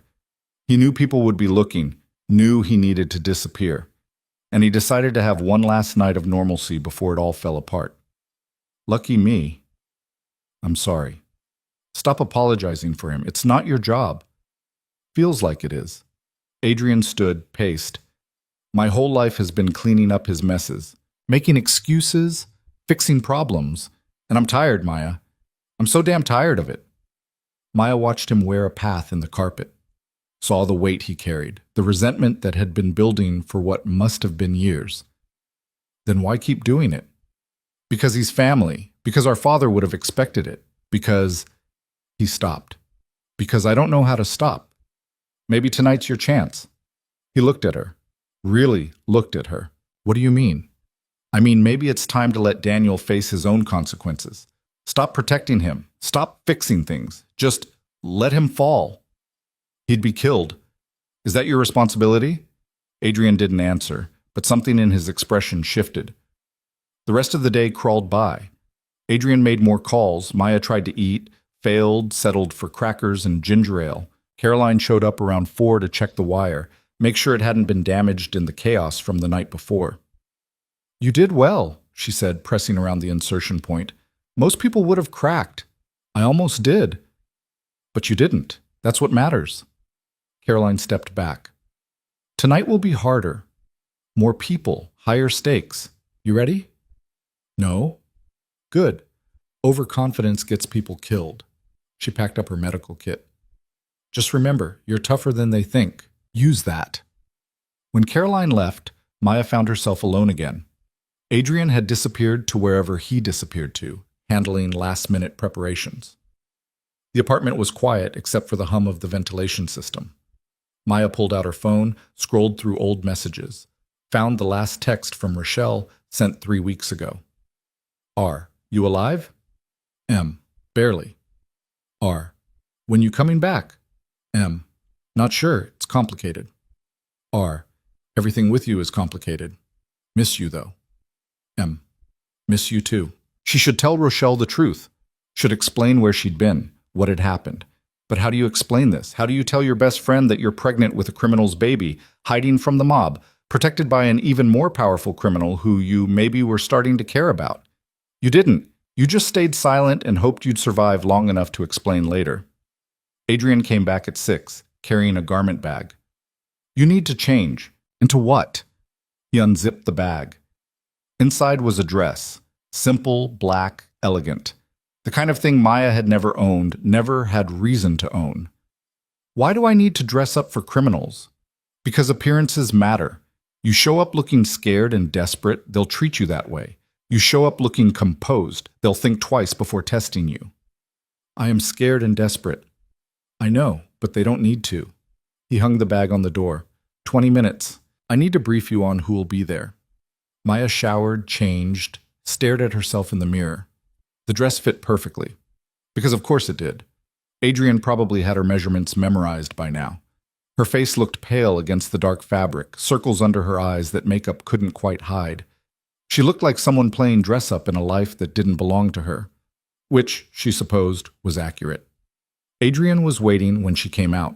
He'd changed too, dark suit, crisp shirt, looking every inch the powerful criminal he was. His eyes did that quick assessment thing, pausing on the dress. You look... He stopped, started over. You look good. I look terrified. That works too. He gestured to the couch. Sit.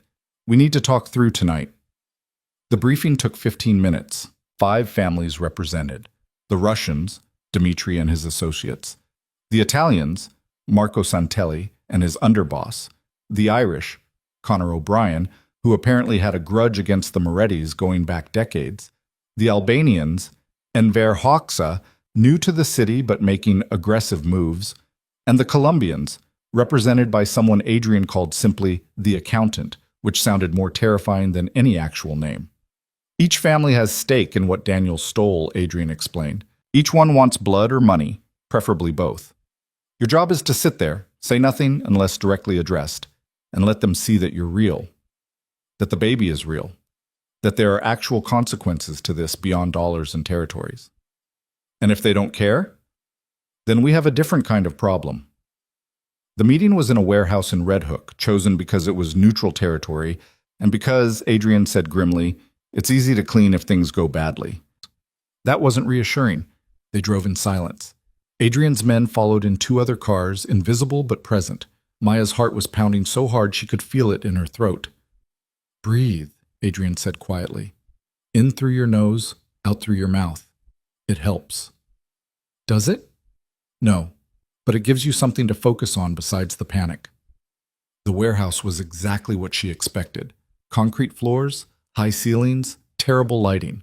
A table had been set up in the center, chairs arranged in a circle. Men in expensive suits stood in clusters, talking in low voices that stopped when Adrian and Maya entered. Gentlemen, Adrian said, his voice carried, authoritative. Thank you for coming. Like we had a choice, one of them muttered. Russian accent, probably one of Dmitri's men. You always have a choice. Adrian pulled out a chair for Maya, waited until she sat before taking his own seat. We're here to resolve a situation that's become untenable for all of us. Dmitri leaned back, fingers steepled. By resolve, do you mean return the 50 million your brother stole? I mean find a solution that doesn't result in open warfare between our organizations. Same thing. Not quite. Adrian pulled out a folder, distributed papers around the table. This is a breakdown of what Daniel stole, where it went, and what can be recovered. The short version, he spent approximately 38 million. The remaining 12 million is locked in accounts that require his biometric data to access. Marco Santelli, the Italian, spoke up. So give us access to him. We'll extract the biometrics. And kill him in the process? Is that a problem? Adrian's expression didn't change. It is if you want the full amount. Daniel set up dead man switches. If his vitals stop, the accounts dissolve. Money gets transferred to charities, lawyers, anyone except us. He's bluffing, Enver Hoxha said. The Albanian. No one is that smart. My brother is many things, coward, thief, fool. But he's not stupid. He knew he'd need insurance against exactly this kind of meeting. Connor O'Brien, the Irishman, gestured at Maya. And her? What's she got to do with any of this? She's carrying Daniel's child, Adrian said flatly. A Moretti heir, which means she's been targeted by everyone at this table, which means I've had to divert resources to protecting her, which means this situation affects more than just money. Should have let her die, O'Brien said casually. Would have solved half your problems. Adrian's hand moved faster than Maya could track, slamming O'Brien's head into the table hard enough to crack the wood. The room exploded into motion, men reaching for guns, shouting, chairs scraping back. The woman is off limits, Adrian said, voice deadly calm even as he held O'Brien's head down. The child is off limits. Anyone who disagrees can leave now or stay and test me. For a long moment, No one moved. Then Dmitri laughed, actually laughed. I like you better when you're angry, Adrian. More honest. He waved off his men. No one's touching the girl. We're not savages. Adrian released O'Brien, who came up sputtering and furious, but smart enough not to retaliate. Thank you, Adrian said, smoothing his jacket. Now, the proposal. He laid it out cleanly, precisely. He would personally guarantee return of the 12 million within 90 days. In exchange, Daniel would remain in his custody, alive, to ensure the account stayed accessible. Each family would receive their proportional share plus interest. And most importantly, Maya and the child would be declared neutral parties, off limits in perpetuity. And if you can't deliver? The accountant asked. First time he'd spoken. His voice was soft, almost gentle. Then I'll make up the difference from my own holdings. That got everyone's attention. 12 million wasn't pocket change, even for someone like Adrian. Why? Santelli asked. Why put yourself on the line for your brother's mistakes? Adrian glanced at Maya. Something passed across his face, too quick to name. Because I'm tired of this situation affecting innocent people. And because unlike my brother, I honor my commitments. The discussion went on for another hour. Details, percentages, timelines. Maya sat silent, feeling the weight of eyes on her, knowing she represented something bigger than herself. Not a person, a symbol, a complication, a liability that had to be managed. Finally, around midnight, Dmitri stood. I'll take this to my people. We'll have an answer in 48 hours. One by one, the others agreed. Not enthusiastically, but they agreed. When the warehouse emptied, leaving just Maya and Adrian and his men, she finally let herself breathe. You okay? Adrian asked. You promised them $12 million. I did. Do you have $12 million? I have access to it. Whether I'll need to actually pay it depends on Daniel cooperating. He helped her stand. Come on, let's get you home. But as they walked to the car, Maya caught sight of movement in the shadows. A figure, watching, gone before she could point it out. Adrian, I saw. Get in the car. The drive back was tense, Adrian checking mirrors constantly. But nothing followed them. Nothing happened. At the safe house, Maya finally collapsed, exhaustion crashing over her like a wave. You did well tonight, Adrian said. I know it was hard. Everyone in that room would have killed me without blinking. Yes, but they didn't. Because they understand leverage, and right now you're more valuable alive. He poured her water. Get some rest. We'll hear back from them soon. And then what? Then we see if my gamble paid off. He headed for his room, stopped at the door. For what it's worth, I meant what I said in there. You and the baby are off limits. I'll enforce that with anyone who tests it. Even if it costs you everything? Adrian was quiet for a moment. Even then. He left. Maya sat alone in the dark, hand on her stomach, wondering how she'd ended up here. Wondering if the baby inside her had any idea what kind of world it was being born into. Wondering if any of them would survive long enough to find out. The 48 hours crawled by like something dying. Maya spent most of it in the safe house bathroom, bent over the toilet while her body rebelled against everything. Stress, morning sickness, the prenatal vitamins Adrian kept insisting she take. She'd lost weight instead of gaining it, and the dark circles under her eyes had gone from temporary to permanent. You need to eat, Adrian said for the 100th time, standing outside the bathroom door with another plate of bland food she wouldn't be able to keep down. I need people to stop trying to kill me, Maya shot back. But we don't always get what we want. She heard him sigh, set the plate down. His footsteps retreated, came back. When she finally emerged, weak and shaky, he was sitting on the couch with his laptop, looking just as exhausted as she felt. Dmitri called, he said without preamble. The Russians are in, full agreement to the terms. Maya sank into the armchair across from him. That's good, right? It's 1 out of 5. The Italians are still deciding. The Irish want additional guarantees. The Albanians are playing games, and the accountant hasn't responded at all. What kind of games? The kind where they test boundaries to see what they can get away with. Adrian closed his laptop. Hoxa sent 2 men to the perimeter last night. My guards turned them away, but it was a message. What message? That he doesn't respect the terms we set. that he's willing to push. Adrian's jaw tightened. I'm handling it. How? You don't want to know. He was probably right. Maya pulled her knees to her chest, harder to do now, with the slight swell of her stomach getting in the way. 4 months pregnant. Somehow that had happened while she wasn't paying attention, while her life was falling apart in slow motion. I've been thinking, she said carefully, about what happens after. When this is resolved, when everyone agrees to your terms. What about it? Where do I go? I can't stay in hiding forever, but I also can't just go back to my old life.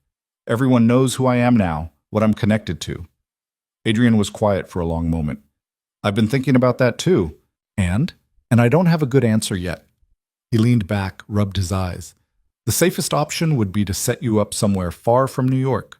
New identity, new life. I'd make sure you had everything you needed, money, security, support. But that assumes you want to disappear, that you want to cut ties with everyone and everything.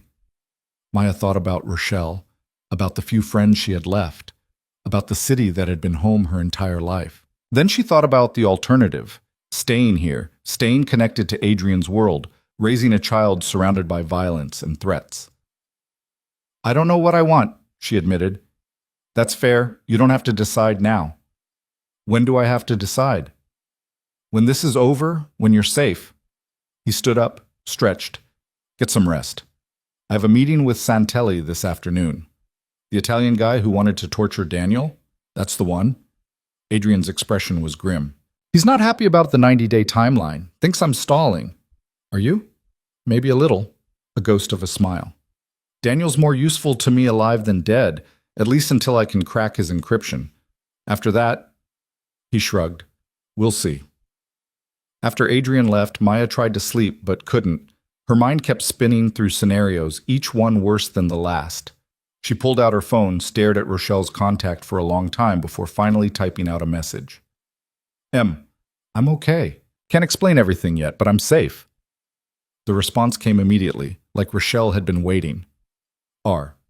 Jesus Christ, Maya. 3 weeks of nothing and that's all I get? M. I know. I'm sorry. It's complicated. R. You keep saying that. What does it even mean? M. It means I got involved with the wrong person, and now I'm dealing with the fallout. R. The guy from the bar? The one who ghosted you? M. Yeah. Turns out he had reasons for disappearing. Or is he hurting you? Because I will call every cop in New York if... M. No. He's not. Someone else is protecting me from the mess he left behind. R. Who? Maya stared at the question. How did you explain Adrian, the criminal who'd dragged her into his world, who'd threatened and controlled and manipulated her, but who'd also saved her life multiple times and was currently betting millions on keeping her safe? M. His brother. R. This sounds insane. M. It is insane, but I'm handling it. Are you pregnant? You threw up like 6 times that last shift we worked together. Maya's fingers hovered over the keyboard. The lie would be easier, but she was tired of lying. M. Yes. R. Maya. R. Please tell me you're not doing this alone. M. I'm not alone. The brother is helping. It's weird and complicated, but I'm okay. R. I'm coming over. Where are you? M. You can't. I'm not in the city right now. R. Then when are you coming back? M. I don't know. Soon, I hope. R. This is terrifying. M. I know. I'm sorry. R. Stop apologizing and just stay safe. And call me the second you can actually talk, okay? M. I promise. Maya set down her phone, feeling the weight of that promise. Rochelle deserved better than cryptic texts and half-truths. But the full truth would put her in danger, and Maya had already dragged enough people into this nightmare. She must have dozed off eventually because when she woke up, it was dark outside the one small window in the kitchen, and Adrian was back. He was standing at the counter, pouring whiskey with hands that shook slightly. Bad meeting? Maya asked, voice rough from sleep. He turned, and she saw blood on his collar. Not a lot, but enough. What happened? Santelli disagreed with some of my terms. We had a discussion. Adrian drank the whiskey in one shot, poured another. He's come around to my way of thinking. You heard him. I convinced him. There's a difference. Not much of one. Maya stood up, moved closer. Is any of that blood yours? No. Should I be worried about what you did? Probably, but it bought us time. He set down the glass. The Italians are in. 3 out of 5. What about the Irish and the Colombians? O'Brien will fall in line once everyone else does. He's a follower, not a leader, despite what he thinks. Adrian loosened his tie. The accountant is the real problem. He's not responding to any communication, which means he's either planning something or waiting to see how things play out. What does he want? I don't know. That's what worries me. Adrian shrugged off his jacket, and Maya saw more blood on his shirt sleeve. The accountant doesn't operate like the others. He's not about territory or pride or revenge. He's pure calculation. If he doesn't see the benefit in my proposal, he'll find another solution. What kind of solution? The kind that removes variables instead of managing them. Maya's hand went to her stomach. I'm a variable. You're the variable he'd most likely target, yes. Adrian's voice was matter-of-fact, clinical. Which is why I'm moving you again tomorrow. To where? Marco's estate, my brother's place upstate. At her expression, he added, his kids are there, his staff. It's the most secure location I have access to, and the accountant won't move against children. He has rules. How reassuring. It's something. Adrian poured a third drink, didn't touch it. I need you to trust me on this, Maya. Just a few more days. Once I have all 5 agreements, once the money starts moving, you'll be untouchable. And Daniel? What about him? What happens to him when this is over? Adrian stared at the whiskey glass. That depends on whether he cooperates. If he gives up the account access, if he makes this easy, he paused. I might let him live. Might? He destroyed a lot of lives, Maya, yours included. There are people who want him dead regardless of the money, and I'm not sure I disagree with them. He's your brother. He stopped being my brother the moment he chose himself over everyone else. Adrian finally took the third drink. Family means something in our world. Loyalty, sacrifice, putting the organization above personal gain. Daniel violated every rule, every code. He doesn't deserve protection. But you're protecting him anyway. For now, because he's useful. When he stops being useful, Adrian met her eyes. I won't lose sleep over what happens next. The honesty was brutal. Maya had known Adrian was capable of violence, had seen it firsthand, but hearing him talk about his own brother's death with such cold calculation made her remember exactly who she was dealing with. You should get some sleep, Adrian said, mistaking her silence for exhaustion. We leave early tomorrow. But Maya didn't move. Can I ask you something? Sure. Do you regret it? Any of this? Pulling me into your world, making me part of this? Adrian considered the question for a long time. I regret that Daniel put you in this position. I regret that you're pregnant with a child you didn't plan for, in a situation you don't deserve. But do I regret protecting you? He shook his head. No, I'd do it again.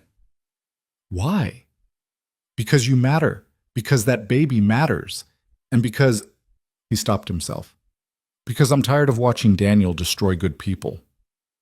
It wasn't the full truth. Maya could see that in his eyes, in the way he wouldn't quite look at her. But it was all he was willing to give, so she accepted it. Thank you, she said quietly, for everything, even the parts I hate. You're welcome, even though you probably shouldn't be thanking me. That night, Maya packed the small bag of belongings she'd accumulated. Clothes Adrian had bought, toiletries, the prenatal vitamins she still couldn't keep down half the time. Everything she owned fit in a backpack. Her entire life compressed into something she could carry on her back. It should have been depressing. Instead, it felt almost freeing. No attachments, no weight, just survival. They left before dawn. The drive upstate took 2 hours through increasingly rural landscape, leaving the city behind for forests and hills and the kind of quiet that felt oppressive after weeks of sirens and street noise. Maya watched the sunrise through the car window and tried not to think about how far she was getting from anything familiar. Marco's estate was different from the beach house where Adrian had first brought her. This wasn't manicured gardens and greenhouse serenity. This was a fortress disguised as a home. High walls, security cameras everywhere, guards at the gate who checked identification 3 times before letting them through. Jesus, Maya muttered. Marco takes security seriously, always has, but especially after his wife died. Adrian pulled up to the main house, a sprawling structure that looked like it had been added onto haphazardly over decades. The kids are good. A little spoiled, but good. They know you're coming. What did you tell them? That you're a friend who needs a safe place to stay for a while. They don't need to know more than that. A woman appeared on the front steps, 50s, stern-looking, wearing an apron that somehow made her look more intimidating rather than less. Adrian? Lucia. He got out, helped Maya from the car. This is Maya. She'll be staying in the East Wing. Lucia looked Maya up and down with the kind of assessment that missed nothing. The pregnant friend. Yes. How far along? 4 months, Maya said, finding her voice. You're small for 4 months. Are you eating? When I can keep it down. Lucia's expression softened fractionally. I had terrible sickness with my first 2. Come inside. I'll make you something that might help. The house was chaos in the best way. Children's voices echoed from somewhere upstairs. Something crashed in what sounded like the kitchen, and a large dog bounded around the corner, tail wagging so hard its whole body shook. That's Bruno, Adrian said as the dog investigated Maya with enthusiastic sniffing. He's harmless. Uncle Adrian! A girl of maybe 8 came running down the stairs, threw herself at Adrian with enough force to make him stagger. You're here! Dad said you were coming, but he didn't say when. Hey, princess. Adrian hugged her back, and Maya saw something in his expression she'd never seen before. Actual warmth. Where's your dad? Office, being boring. The girl noticed Maya. Who are you? I'm Maya. She glanced at Adrian. She's staying with us for a while, Adrian finished. Maya, this is Sophia. Sophie, can you show Maya to her room? I can. Sophia grabbed Maya's hand with sticky fingers. Come on, it's the best room. It has windows on 3 sides and you can see everything. Before Maya could respond, she was being dragged up the stairs by a surprisingly strong 8-year-old, past walls covered in family photos and children's artwork, to a room that was indeed full of windows and light and completely unlike anywhere she'd stayed in weeks. This was Aunt Elena's room, Sophia said, bouncing on the bed, before she got sick. But she liked it when people used it, said it shouldn't just sit empty. It's beautiful, Maya said honestly.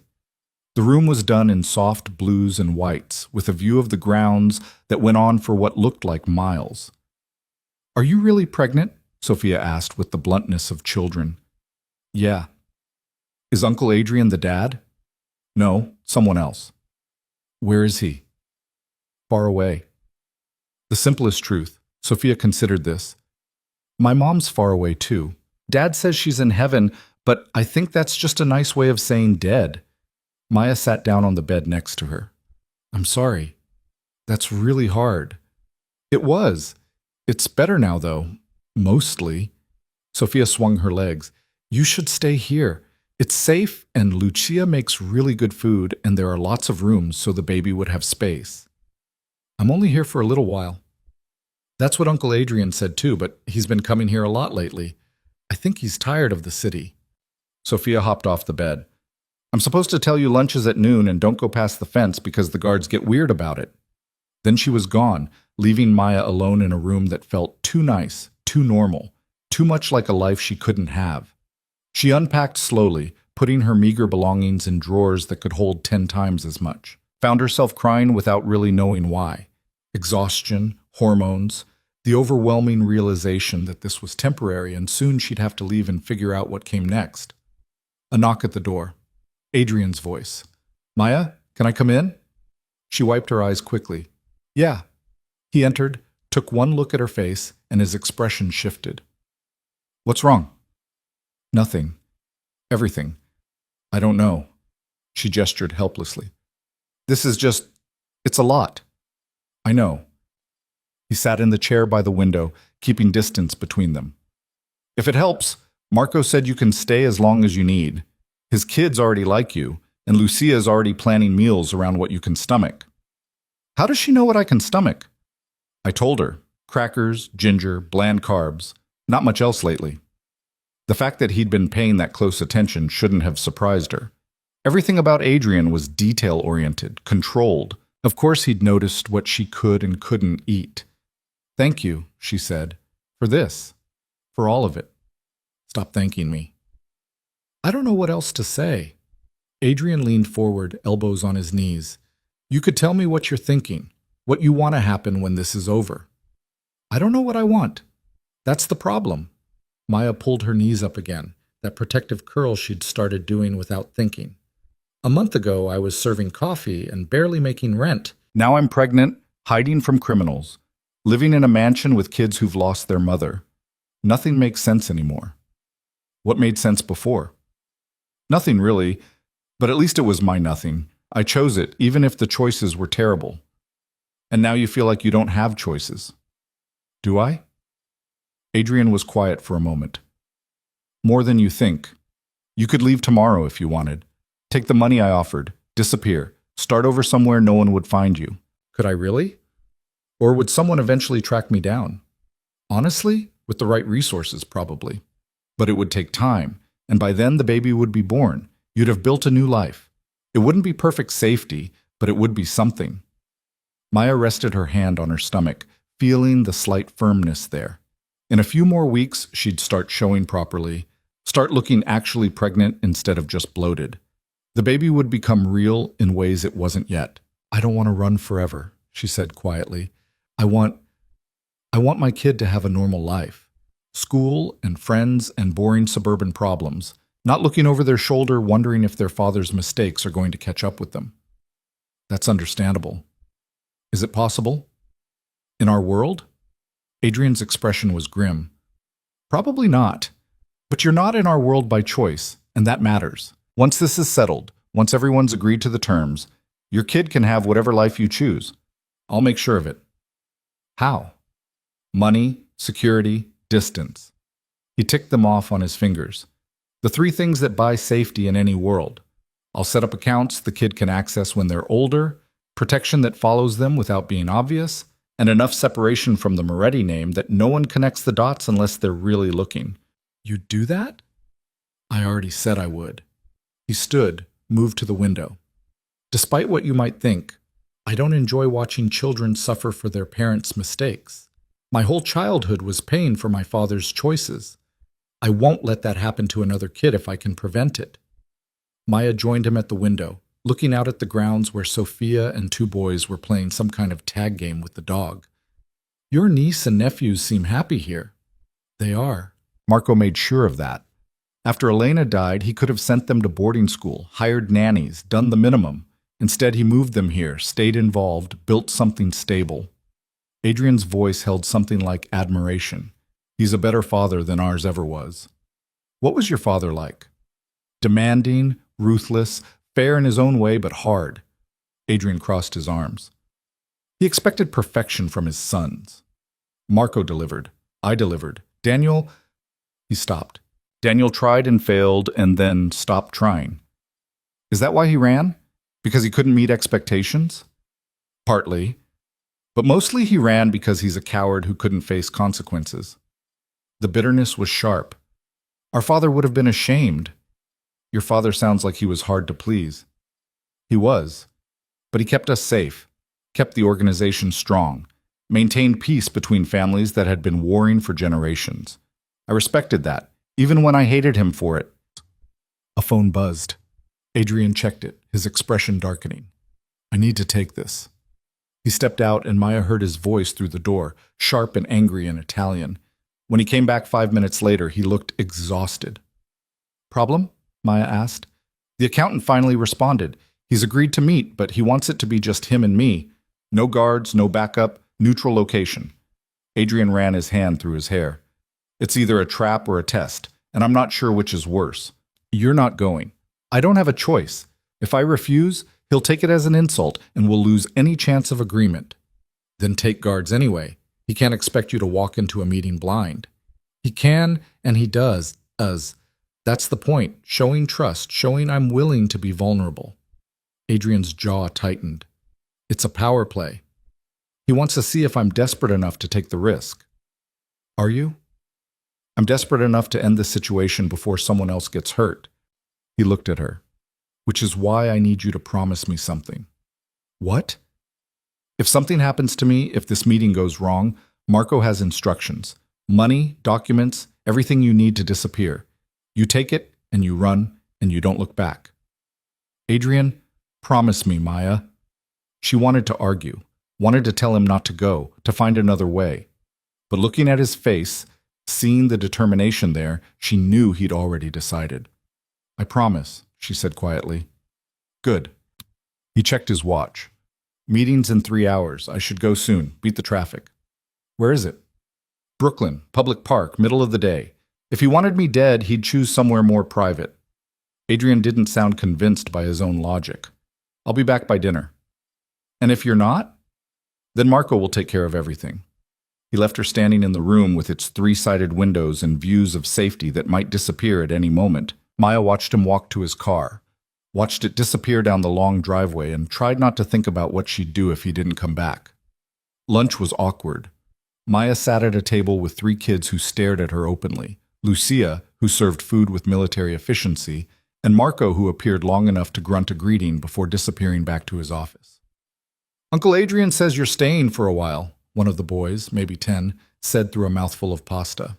Just a few days, Maya said. Why? Because I need a quiet place to rest. Are you sick? No, just tired. Is the baby making you tired? Sophia asked. Mom was tired all the time when she was pregnant with Nico. The youngest boy, who must be Nico, kicked her under the table. We're not supposed to talk about that. Why not? It's true. Dad gets sad when we talk about Mom being pregnant. Maya felt like she was intruding on something private.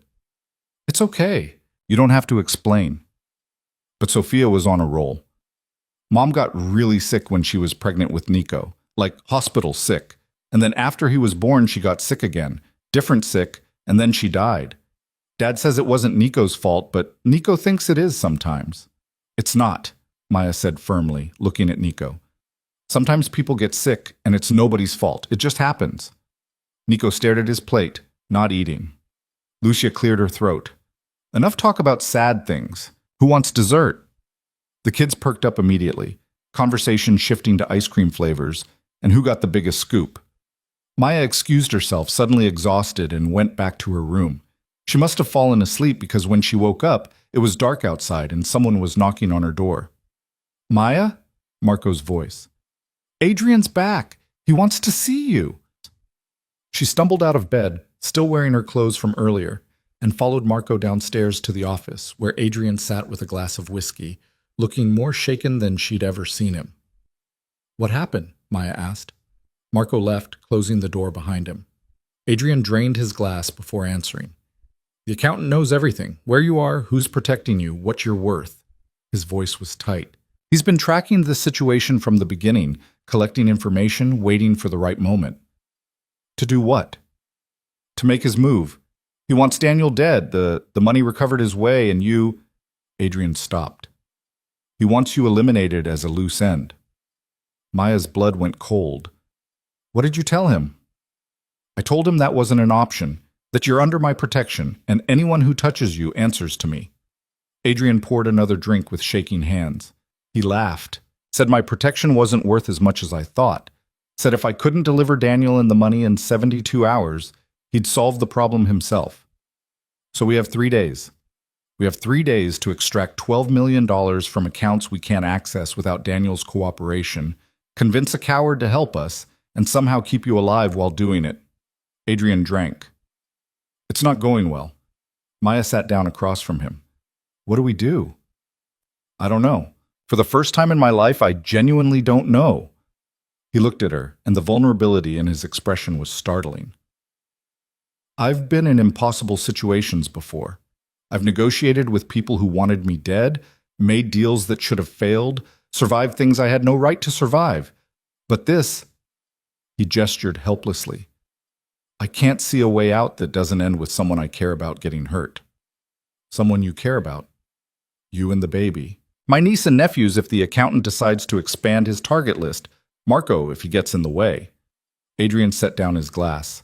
I've spent my entire adult life keeping people safe, and now when it matters most, I'm failing. Maya moved to sit beside him. You're not failing. You're dealing with an impossible situation created by someone else's choices. That doesn't change the outcome. No, but it changes who's responsible. She took his hand, surprising herself. Daniel did this, not you. And whatever happens, you didn't fail. He did. Adrian looked at their joined hands like he wasn't sure what to do with the gesture. You should hate me. I dragged you into this, kept you prisoner, used you as bait. Yeah, you did. And I should hate you. Maya squeezed his hand. But I also know you've kept me alive when plenty of people would have let me die. You've protected me, provided for me, given me choices when you didn't have to. That counts for something. Does it count for enough? I don't know. Ask me when this is over. They sat in silence for a while, hands still joined, both too tired to maintain the careful distance they'd kept for weeks. Outside, Maya heard the kids being put to bed. Lucia's stern voice issuing instructions, the sounds of a normal family doing normal things. I need to see Daniel, Adrian said finally. Tomorrow, before the 72 hours are up. I need to make him understand what's at stake. Will that work? Probably not, but I'm out of better options. He stood, pulling his hand away. You should get some sleep. Tomorrow's going to be complicated. More complicated than today? Significantly. He moved to the door, paused. For what it's worth, I'm glad you're here. Glad you're safe, at least for now. Me too. After he left, Maya lay in the too comfortable bed and stared at the ceiling. 72 hours. 3 days to solve a problem that had been building for months. 3 days before the accountant made his move. She pressed her hand to her stomach, feeling the life growing there. 4 months along. Halfway to being a real person, halfway to entering a world that might not be safe for them. I'm sorry, she whispered to the baby. I'm so sorry you're stuck with me as a mom. You deserved better than this. But the baby didn't answer, just kept growing, oblivious to the countdown ticking away outside. Maya closed her eyes and tried to sleep, knowing tomorrow would bring answers she probably wasn't ready for. Knowing that one way or another, the next 3 days would change everything. Adrian left before sunrise.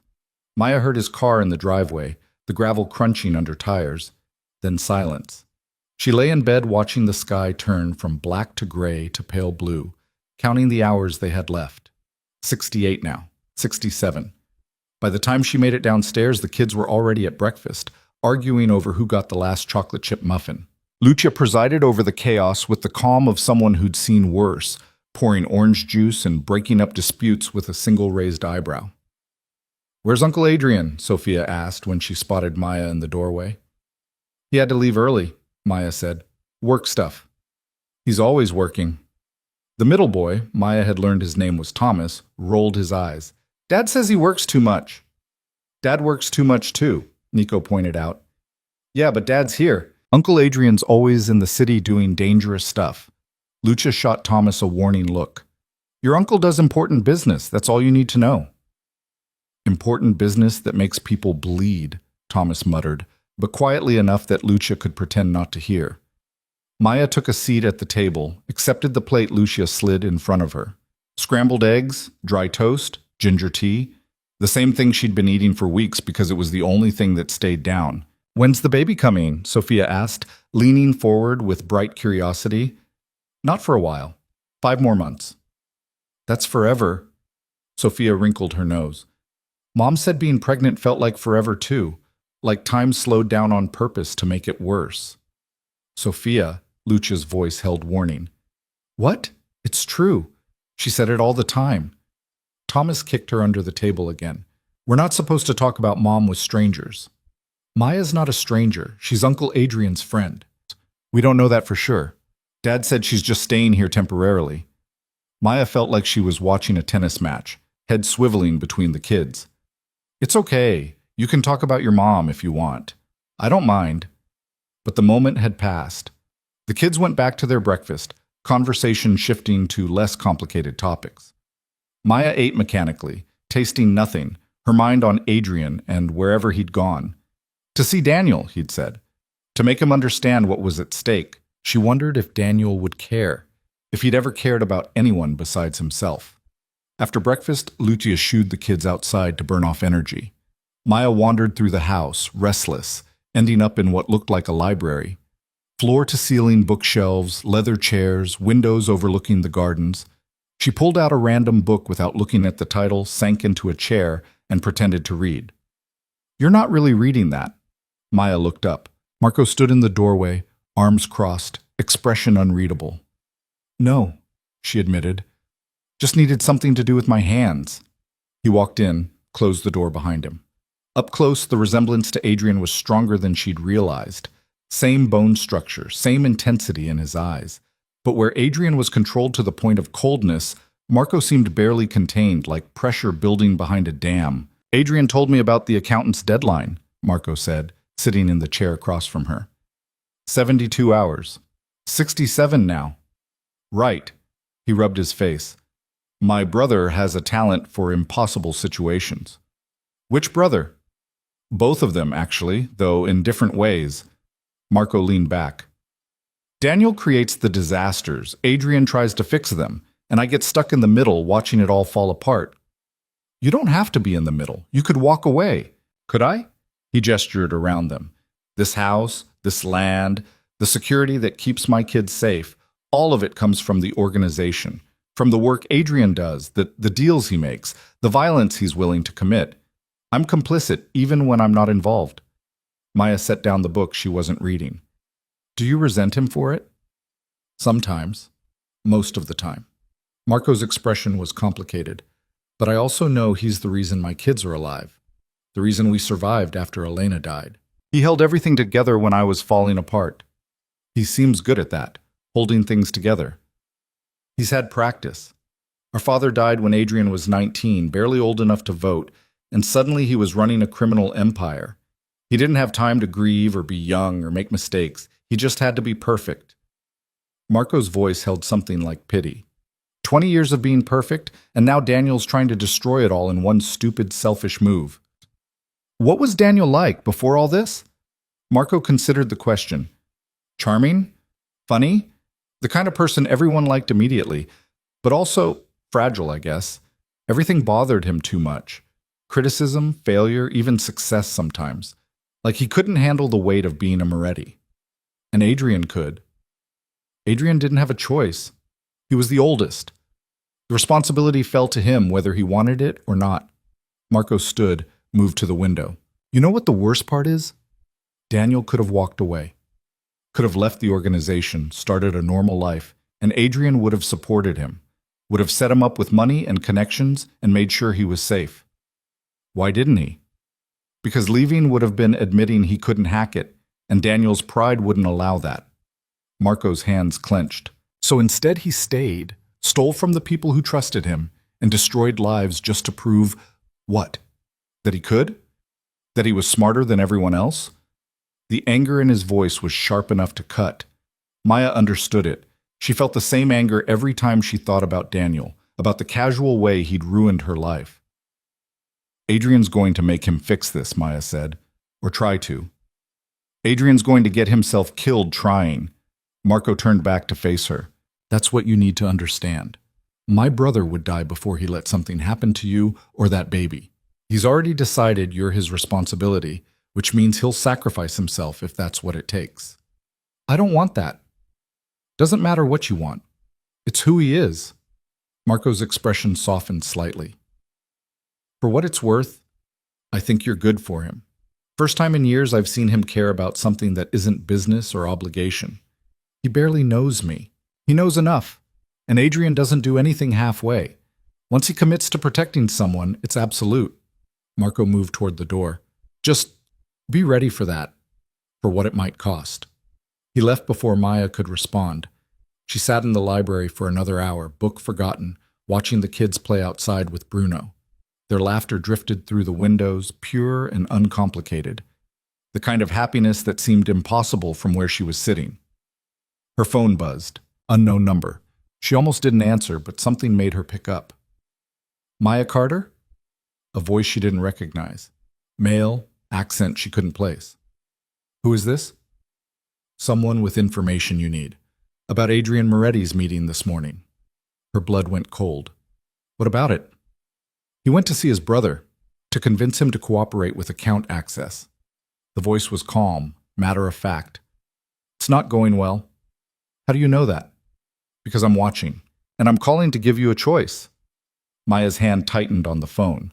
What choice? Daniel Moretti is willing to give up the account access. All of it. Every password, every encryption key, everything needed to recover the 12 million. Then why hasn't he? Because Adrian won't agree to his terms. What terms? Freedom, complete immunity, and you. The word hit like a physical blow. Me?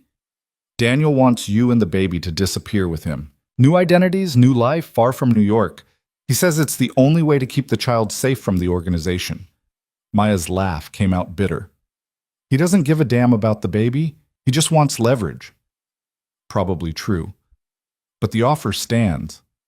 The voice paused. You have until tonight to decide.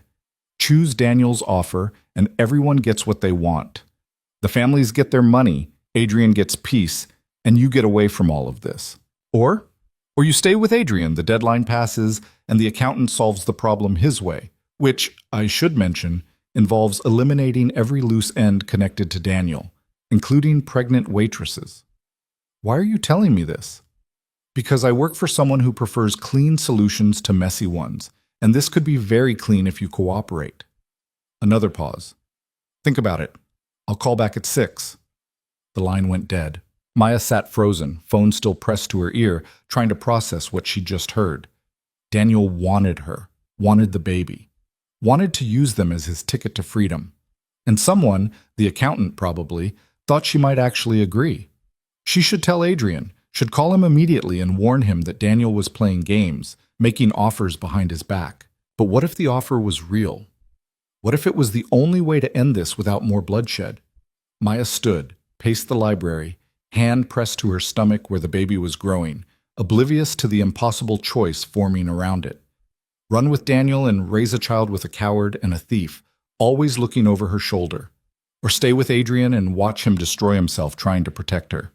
Neither option was good. Neither option was what she wanted. But wanting had stopped mattering weeks ago. The library door opened. Lucia stood there, expression worried. Are you all right? You look pale. I'm fine. Just tired. You should rest. The baby needs you strong. The baby. Always the baby. Like it was the only thing that mattered, the only reason anyone cared whether she lived or died. Lucia, Maya said carefully, if you had to choose between two terrible options, how would you decide? The older woman considered this. I'd ask which option I could live with after. Not which one was easier, but which one wouldn't destroy me from the inside. She moved closer. Why? What choice are you facing? I don't know yet. Maybe nothing. Maya. Lucia's voice was firm. I've worked for this family for 20 years. I know what their business looks like, what kinds of choices people have to make. Whatever you're dealing with, lying about it won't help. Maya met her eyes, saw understanding there and something like sympathy. Someone offered me a way out, she said quietly, a way to end all of this. But it means going with Daniel, raising the baby with him. Daniel Moretti is a coward and a thief. I know. He would use that child for the rest of its life, manipulate it, warp it, turn it into another version of himself. I know that too. Then why are you even considering it?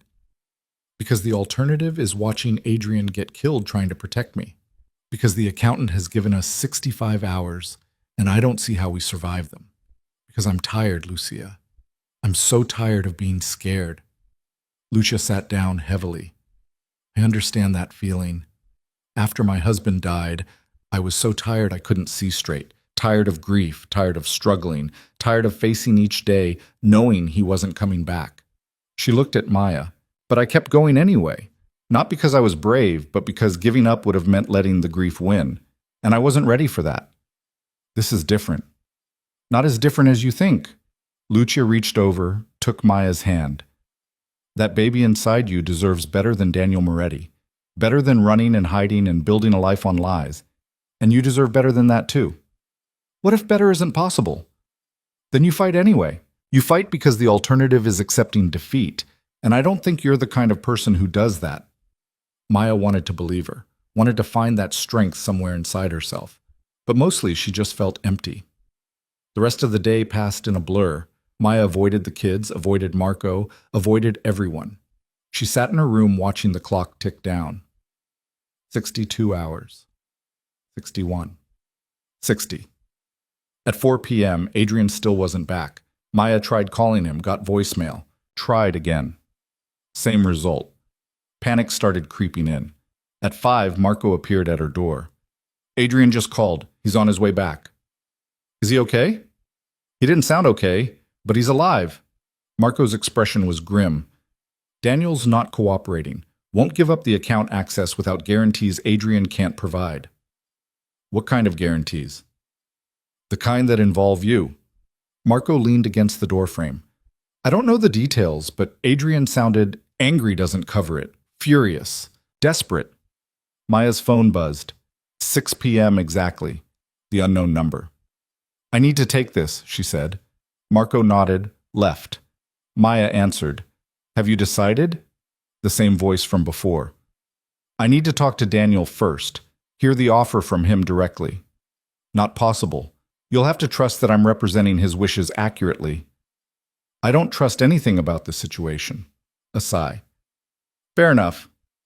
Then let me put it another way. You have 2 hours to decide. After that, the accountant moves forward with his solution, and everyone loses. Everyone except you. I'm just a messenger, Ms. Carter. I don't have stakes in this beyond delivering information. Then deliver this. I'm not making any decisions until I talk to Adrian.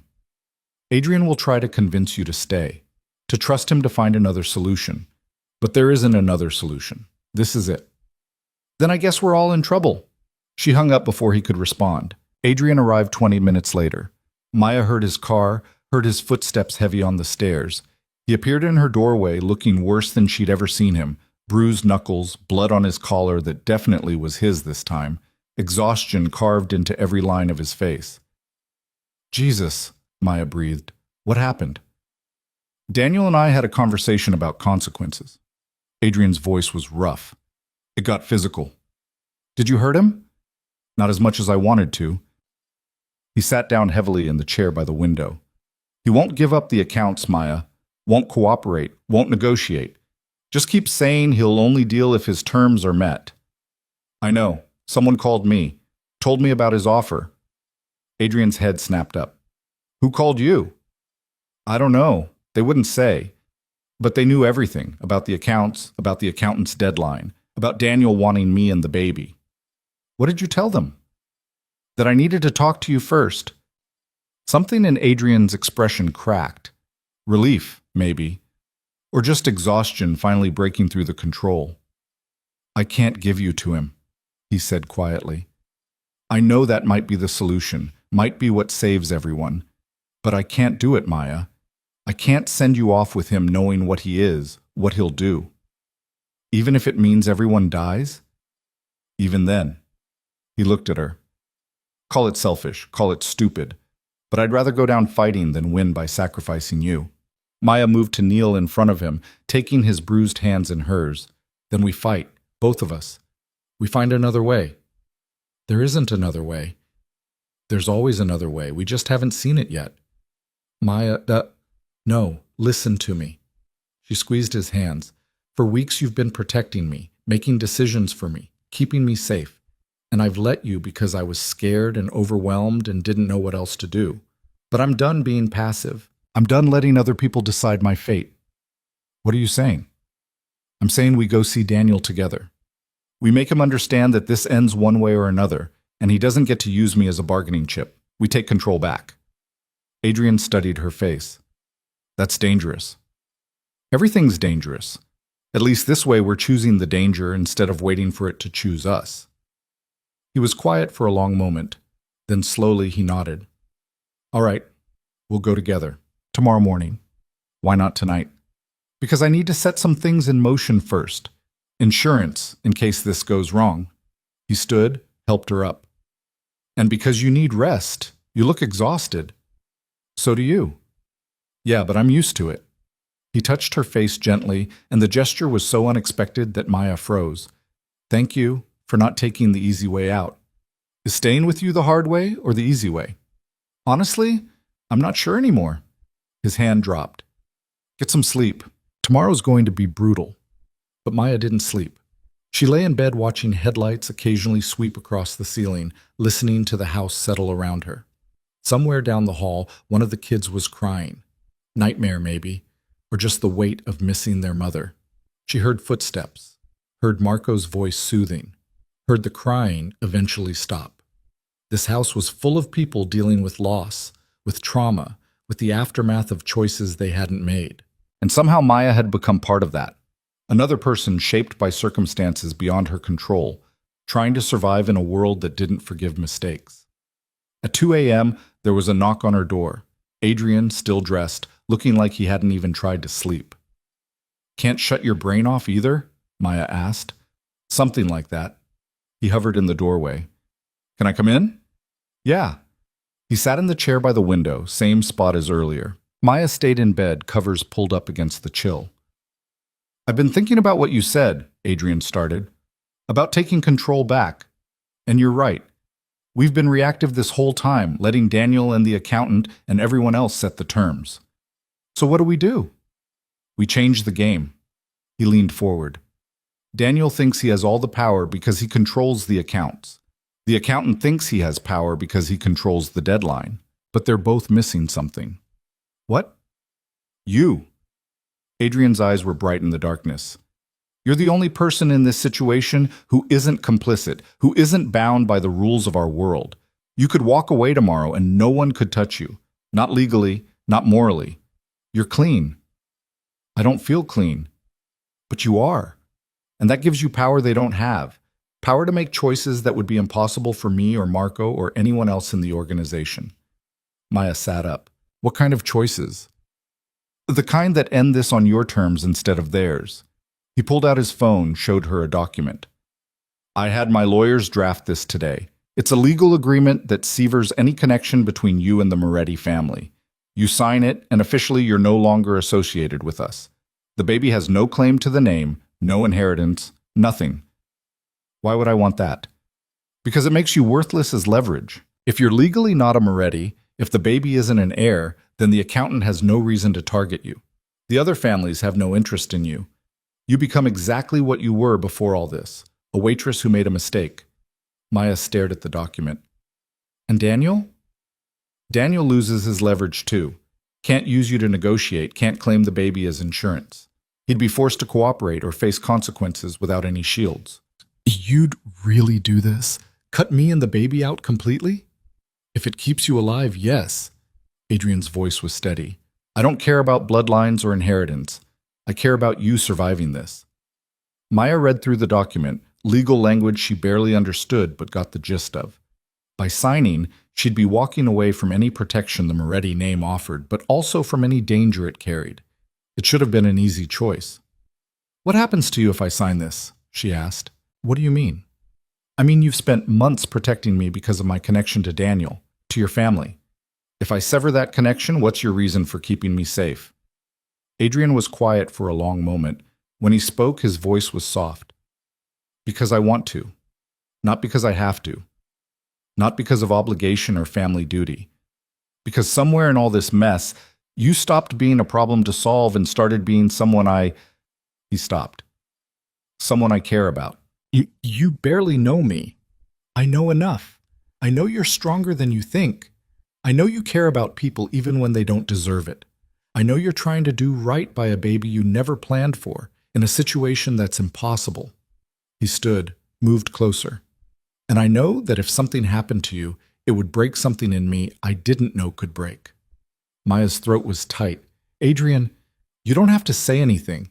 You don't even have to feel the same way. I just need you to know that signing this document doesn't change how I feel, doesn't change that I'll keep you safe regardless. He set the document on the bedside table, started to leave. Wait, Maya said. If I sign this, if I become legally separate from your family, does that mean I could actually have a normal life after? Like you said before, somewhere far away, starting over. Yes, that's the whole point. And you'd help me do that? Even if it meant never seeing me or the baby again?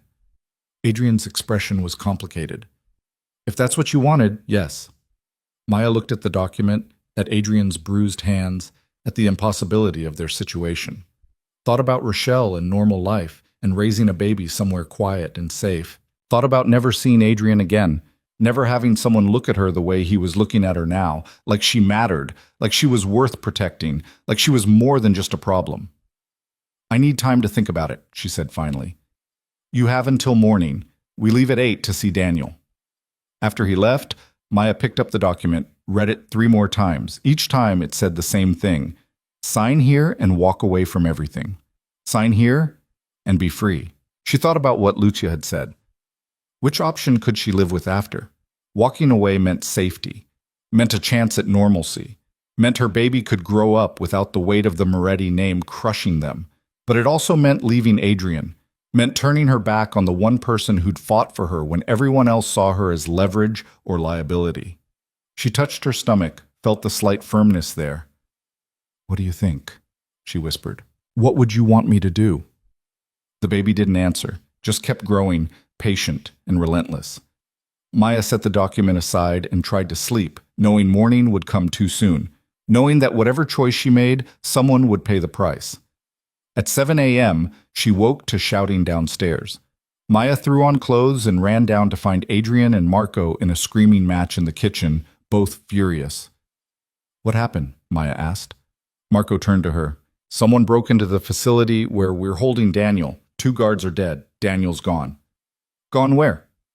If we knew that, he wouldn't be gone, Marco snapped. Adrian was on his phone, barking orders in 3 different languages. When he hung up, his expression was murderous. The accountant, he said. He took Daniel, left a message saying we have 12 hours to deliver the 12 million, or he starts killing everyone connected to this situation. But we can't access the money without Daniel, Maya said. Exactly. Adrian's voice was flat. Which means the accountant is about to torture Daniel until he gives up the accounts, then kill him anyway. And when that doesn't work because Daniel's an idiot who probably doesn't even remember his own passwords, he'll come for me, Maya finished. He'll come for all of us. Marco slammed his hand on the counter. This is it. This is the end game. We have 12 hours before we're all targets. Maya felt the walls closing in. 12 hours. Half a day. And then what? Adrian's phone rang again. He answered, listened, went pale. Are you sure? How many? He hung up, looked at Maya. The accountant just sent men to the estate. They're surrounding the property. We're trapped. Outside, through the kitchen window, Maya could see them. Black cars at the gate, men with weapons taking positions around the perimeter. Professional, organized, patient. Get the kids to the safe room, Adrian told Marco. Now. And then what?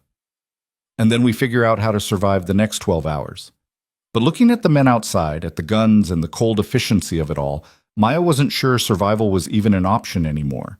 The game had changed, and they were already losing. The safe room was in the basement, behind a wine cellar that looked ordinary until Marco pressed his palm to a hidden scanner.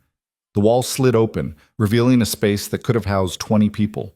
Steel-reinforced walls, ventilation system, supplies for weeks. The kids filed in quietly, too quiet, understanding without being told that this wasn't a game. Stay here with Lucia, Marco told them. Don't open this door for anyone except me, Adrian, or Maya. Understood? Sophia nodded, clutching her younger brothers. She looked scared but trying to be brave, the way kids do when they don't want to make things worse. Uncle Adrian? She called as he turned to leave. Yeah, Princess. You're coming back, right? The question hung in the air. Adrian crouched down to her level. I'm going to do everything I can to make sure we all come back. That's not a yes. No, he admitted. It's not. Sophia hugged him hard. Then be careful, because if you die, I'm going to be really mad at you. Despite everything, Adrian smiled. Fair enough. The wall sealed shut behind them. Maya, Adrian, and Marco stood in the wine cellar listening to the locks engage, multiple layers of security clicking into place. They'll be safe there, Marco said, more to himself than anyone else. Even if everything else goes to hell, they'll be safe. For how long? Maya asked. If the accountant takes this house, he won't. Adrian's voice was hard. We don't let it get that far. They went back upstairs. Through the windows, Maya could see more men arriving. 8 now, 10, 12, setting up positions, checking weapons, settling in for what looked like a siege. Adrian's phone rang. He answered on speaker. Mr. Moretti. The voice was calm, almost pleasant, different from the messenger who'd called Maya yesterday. I assume you've noticed our presence. Kind of hard to miss. Good. I wanted to ensure we had your full attention. A pause. My name is Rafael Santos. People call me the accountant because I'm very good at balancing books. And right now, the books are extremely unbalanced. Where's my brother? Nearby, being encouraged to remember his passwords. The pleasantness in Santos's voice didn't waver.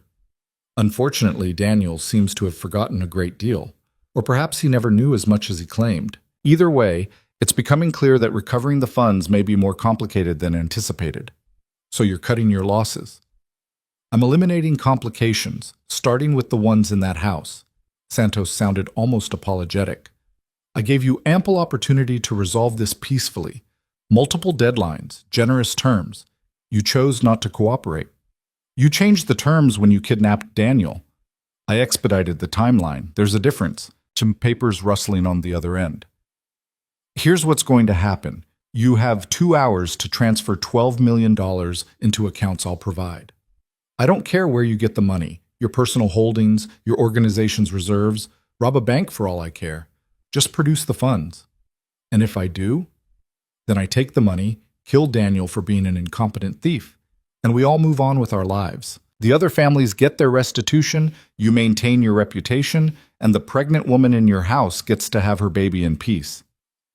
And if I can't, then my men come inside. They eliminate everyone in the house, burn it to the ground, and I go to the other families explaining that the Moretti organization couldn't honor its debts. Your reputation is destroyed, your family is dead, and I still eventually recover what I'm owed by liquidating everything you own. Santos paused. Frankly, Mr. Moretti, the second option is more profitable for me. I'm only offering the first one because I prefer clean endings. Adrian's knuckles were white around the phone. 2 hours. 2 hours. The clock starts now. The line went dead. Marco was already moving to a safe, pulling out files and laptops. How much liquid capital do we have access to? Maybe 6 million without raising alarms. Another 3 if I pull from investments, but that'll take time we don't have. That's 9 million. We're short 3. I'm aware. Adrian was typing furiously on his phone. I'm reaching out to everyone who owes us favors. Maybe we can scrape together enough. Maya stood there watching them work, feeling useless. This was their world, money and debts and favors, the currency of criminals. She didn't belong here, didn't understand how to value lives in dollars. There has to be another way, she said. There isn't. Marco didn't look up from his laptop. We produce the money or we die. Those are the options. What about the police? Both brothers looked at her like she'd suggested flying to the moon. We can't involve police, Adrian said carefully. Even if they believed us, even if they responded fast enough, it would expose everything. The organization, our operations, every family we're connected to. It would start a war that would make this look like a minor disagreement. So we just accept that this maniac gets to murder people for money? We accept that this is our world and it has rules. Adrian's voice was tired. I know you don't like it. I don't particularly like it either, but it's reality. Maya moved to the window, watched the men outside. They looked bored, patient, like they did this every day. Maybe they did. Her phone buzzed. Text from an unknown number. There's still time to take Daniel's offer. Walk away from this. Save yourself and the baby. She stared at the message, then showed it to Adrian. His expression went dark. They're in the house. Have to be. That's not going through normal channels. What does that mean? Means someone on the inside is working for Santos. Marco was already moving, checking rooms, looking for whoever had sent the message. Adrian pulled Maya close, voice low. Do you still have that document I gave you? The one severing your connection to the family? In my room. Go get it. Sign it. Right now. Adrian, please, Maya. If this goes bad, if they get in here, that document might be the only thing that saves you. His eyes were desperate. Sign it and date it, take a photo, send it to this number. He wrote down digits on a scrap of paper. That's my lawyer. He'll file it immediately, make it official. That doesn't guarantee Santos will honor it. No, but it's a chance. More than you have without it. Maya ran upstairs, found the document, signed it with shaking hands. Took 3 photos from different angles, sent them to the lawyer with a message. File this immediately. Emergency. The response came back in seconds. Filing now. Will be official within the hour. Are you safe? Maya didn't know how to answer that, so she didn't. When she came back downstairs, Marco had found the leak. One of the house staff, a young guy who did maintenance, was backed against the wall with a gun to his head. How much did they pay you? Marco's voice was deadly calm. I didn't have a choice, the kid stammered. They said they'd kill my sister if I didn't help. Help how? Just send messages. Let them know what was happening inside. I swear I didn't know they were planning to... Shut up. Marco cocked the gun. Adrian, your call. Adrian studied the kid for a long moment. Let him go. What? Let him go. If Santos wanted him here as a spy, then keeping him here gives Santos information. Send him out. Marco lowered the gun slowly. You're making a mistake. Probably, but I'm tired of killing people who are just trying to survive. Adrian gestured to the door. Go. Tell Santos we're working on getting his money. Tell him we need the full 2 hours. The kid ran, practically fell out the front door. Maya watched him sprint toward the cars at the gate, saw the accountant's men grab him, pull him aside. You think that bought us anything? Marco asked. Maybe 30 minutes of them thinking we're cooperating. Adrian checked his watch. We're at 7 million now, 5 more to go, and 90 minutes left. Maya's phone buzzed again. The lawyer. Document filed and official as of 8:47 a.m. Maya Elizabeth Carter is no longer legally connected to the Moretti family. The child has no claim to inheritance or name. Do you need anything else? She showed Adrian. He read it, nodded once. Good. That's done. Now what? Now we keep trying to find money we don't have. He went back to his phone, making calls in Italian that got progressively more desperate. Maya wandered through the house, restless. Ended up in the library where she'd talked to Marco yesterday. Was that only yesterday? It felt like years ago. She pulled out her own phone, looked at Rochelle's last message. Just stay safe. Maya typed slowly. If something happens to me, I need you to know something. The response was immediate. Maya. What's going on? I'm in trouble. Bad trouble. And I need you to promise me that if I don't make it, you'll make sure my baby gets to good people. Not the father, not his family, good people. You're terrifying me. I know. I'm sorry. Just promise. I promise. But you're going to be fine. You hear me? You're going to get through this, and we're going to laugh about how dramatic you're being. I hope so. Where are you? I'm coming to get you. You can't. It's too dangerous. I don't care. Tell me where you are. Maya looked out the window at the armed men, at the siege forming around them. Thought about Rochelle driving into this situation, getting caught in crossfire, dying because Maya had dragged her into something she didn't understand. I can't. I'm sorry. I love you. You're the best friend I ever had. She turned off her phone before Rochelle could respond. Couldn't risk her tracking the signal, trying to help, getting killed for it. In the main room, Adrian and Marco were arguing again. We're not going to make it, Marco said flatly. We're at 8 million and we're tapped out. Everyone who owes us favors is either broke or refusing to get involved. Then we stall longer. Santos won't wait. You heard him. He wants this over. Then we fight. Against 15 armed men with military training, we have 4 guards total and they're outgunned 3-1. Marco threw his files across the room. This is suicide. So what do you suggest? We just give up? Let them come in here and kill everyone? I'm suggesting we make a deal. Give him Maya. The room went silent. Adrian moved faster than Maya could track, had Marco against the wall, forearm pressed to his throat. Say that again. You heard me. Marco didn't fight back. We give him Maya and Daniel, let them both go. Santos gets his leverage back, we get time to actually find the money. No. Adrian, be reasonable. I said no. Adrian's voice was shaking with rage. She's not a bargaining chip. She's not collateral. She's not part of this. She became part of this the second she slept with Daniel. That's not her fault. I don't care whose fault it is. I care about my kids in that basement, about keeping them alive. Marco shoved Adrian back. You want to die protecting her? Fine, but don't take the rest of us down with you. Adrian looked like he'd been slapped. You'd really do this? Trade her life for yours? To save my children? Yes. Without hesitation. Marco's expression was hard. And you would too, if you weren't so busy playing hero. Maya stepped between them. Stop, both of you. They turned to her, both breathing hard, both furious. Marco's right, Maya said quietly. Maya, Adrian started. I'm the reason this is happening. I'm the reason Santos is here. The reason we need $12 million we don't have. Me and the baby. She touched her stomach. If giving me to Santos saves everyone else, absolutely not. It's not your choice, Adrian. It's mine. Maya met his eyes. I signed that document. I'm not a Moretti anymore, which means you don't get to make decisions for me. I won't let you do this. How are you going to stop me? She moved toward the door.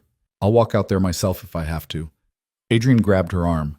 Please, there has to be another way. There isn't. You know there isn't. Maya pulled free gently. Thank you for protecting me, for caring when you didn't have to. But this is where it ends. She was halfway to the door when it exploded inward. The blast knocked Maya off her feet. Her ears rang, vision blurred. Through the smoke, she saw figures moving. The accountant's men coming in fast. Gunfire erupted. Adrian returned fire from behind an overturned table, shouting for Marco to fall back. Maya crawled toward the wall, hands over her stomach, trying to make herself small. Someone grabbed her. She fought until she realized it was one of Adrian's guards, pulling her toward the back of the house. The safe room, he shouted over the noise. We need to get you. His head snapped back, blood spraying. He dropped, dead before he hit the ground. Maya ran, didn't know where she was going, just away from the gunfire and the smoke and the bodies. Found herself in the kitchen, pressed against the wall, trying to breathe through the panic. The shooting stopped. Footsteps. Slow, deliberate. Ms. Carter? A calm voice. Santos. I know you're here somewhere. There's no point hiding. Maya stayed silent. I've taken control of the house. Your protectors are either dead or about to be. This is over. Santos appeared in the doorway. Mid-40s, distinguished looking, wearing a suit that probably cost more than her old apartment. He could have been a banker. I'm not going to hurt you. You have my word. Your word doesn't mean much. Fair enough. He stepped closer. But consider your options. You can come with me peacefully, or my men can drag you out. Either way, the outcome is the same. Where's Adrian? Alive for now. Disarmed and secured in the other room. Santos checked his watch. Your 2 hours are up, Ms. Carter. Time to balance the books. Maya's hand went to her stomach. The baby was still there, still growing, oblivious to the nightmare around it. The baby isn't a Moretti, she said. I signed documents this morning. It's official. Check with the courts if you don't believe me. Santos pulled out his phone, made a call, spoke in Spanish. Waited. His expression shifted. Interesting. You actually did it. So I'm worthless to you. No leverage, no value. Not quite. You're still pregnant with Daniel's child. That has value, legal documents or not. He gestured for her to stand. Come along. Don't make this difficult. What are you going to do with me? Use you to convince Daniel to cooperate. If he won't give up the accounts to save himself, perhaps he'll do it to save his child. He won't. Daniel doesn't care about anyone but himself. We'll see. Santos's men appeared, weapons trained on Maya. She stood slowly, hands raised, and let them walk her back to the main room. The destruction was worse than she'd imagined. Furniture blown apart, walls scorched, blood everywhere. 2 of Adrian's guards were dead. The other 2 were on their knees, hands behind their heads. Adrian was against the far wall, held by 2 men. His face was bruised, lips split, but he was alive. When he saw Maya, something in his expression crumbled. I'm sorry, he said. I'm so sorry. It's okay. Maya tried to smile. You did everything you could. Touching. Santos gestured for his men to bring Daniel in. They dragged him in from somewhere outside. Daniel looked terrible, beaten, terrified, barely able to stand. When he saw Maya, he actually started crying. I'm sorry, he sobbed. I never meant for any of this. I just wanted... Shut up. Santos pulled out a gun, pressed it to Daniel's head. Last chance. Account passwords. All of them. Right now. I can't. The encryption requires... I need my computer. Santos shot him in the leg. Daniel screamed, collapsed. Maya flinched, looked away. Account. Passwords. Santos cocked the gun again. Or the next one goes in your head. Okay. Daniel was sobbing, blood pooling under his leg. I'll give you everything, just please. He rattled off passwords, account numbers, security codes. Santos had someone typing it all in, verifying access. 5 minutes later, the man nodded. We're in. Full access to all accounts. Santos smiled. See? That wasn't so hard. He looked at Maya. Your child's father is a coward, Ms. Carter, but at least he's a cooperative coward. Then he shot Daniel in the head. Maya screamed. Adrian lunged forward, got hit hard enough to drop. That's for wasting my time, Santos said calmly, holstering his weapon. The money's being transferred now, should be complete within the hour. He turned to his men. Kill the guards. Leave Adrian alive long enough to watch everything he built fall apart. Then kill him too. Wait. Maya's voice was stronger than she felt. You have the money. You have what you wanted. Let them go. I'm not in the business of leaving witnesses, Ms. Carter. I'm a witness. You're not killing me. You're pregnant. Different situation. Santos checked his watch again. Besides, you might still be useful. Insurance, in case the Moretti organization tries to retaliate. The document means nothing to me. You're still carrying Moretti blood. That's enough. He nodded to his men. Take her to the car. Kill everyone else. They grabbed Maya's arms. She fought, useless against their strength. Watched them point guns at the guards, at Adrian. And then the safe room door opened. Marco came out firing. Must have been listening through cameras, waiting for the right moment. His first 3 shots took down 3 of Santos's men before they even realized what was happening. Chaos erupted again. Maya was dropped, scrambled away as bullets flew, saw one of Adrian's guards grab a weapon from a fallen man, start returning fire, saw Adrian break free from his captors, grab a gun, turn it on Santos. Move and you're dead, Adrian said. Santos raised his hand slowly. Around them, the gunfire was stopping. Marco's surprise attack had evened the odds, and the remaining men were surrendering or fleeing. Adrian moved closer to Santos, gun never wavering. Give me one reason I shouldn't kill you right now. Because you need me alive to call off the other teams. You think this is the only operation I have running? I've got men positioned at every property your family owns. Kill me, and they burn it all down. He's bluffing, Marco said. Am I? Santos smiled. Make the call. See what happens. Adrian's hand shook. Maya could see him calculating, weighing options. Finally, he lowered the gun slightly. Marco, tie him up. We're going to verify his story before we decide anything. It took an hour to sort through the aftermath. Santos's claim was real. He had teams ready to strike at multiple locations, but Adrian had leverage too. With the account access Daniel had given up, they'd frozen the transfers. Santos had gotten into the accounts, but the money hadn't moved yet. They negotiated in the destroyed living room, Maya sitting off to the side, still shaking. Here's the deal, Adrian said. You call off all your teams, every single one. We verify they're gone. Then we release the funds, 12 million, as agreed. And what do I get for trusting you? Your life, plus the money. That's the deal. Santos considered. And the girl? Goes free. No conditions, no strings. You don't touch her, don't threaten her, don't even think about her. She's done with this world. She's carrying nothing that matters to you. Adrian's voice was hard. We both know the baby stopped being leveraged the second she signed those documents. You were just being greedy. Santos smiled faintly. Perhaps. He made the calls one by one, ordering his teams to stand down. Marco verified each one, watching surveillance feeds on his laptop. One by one, the teams withdrew. When the last one was confirmed gone, Adrian released the transfers. $12 million split between 5 criminal organizations minus Santos's fee for brokering the deal. "Pleasure doing business," Santos said as they untied him.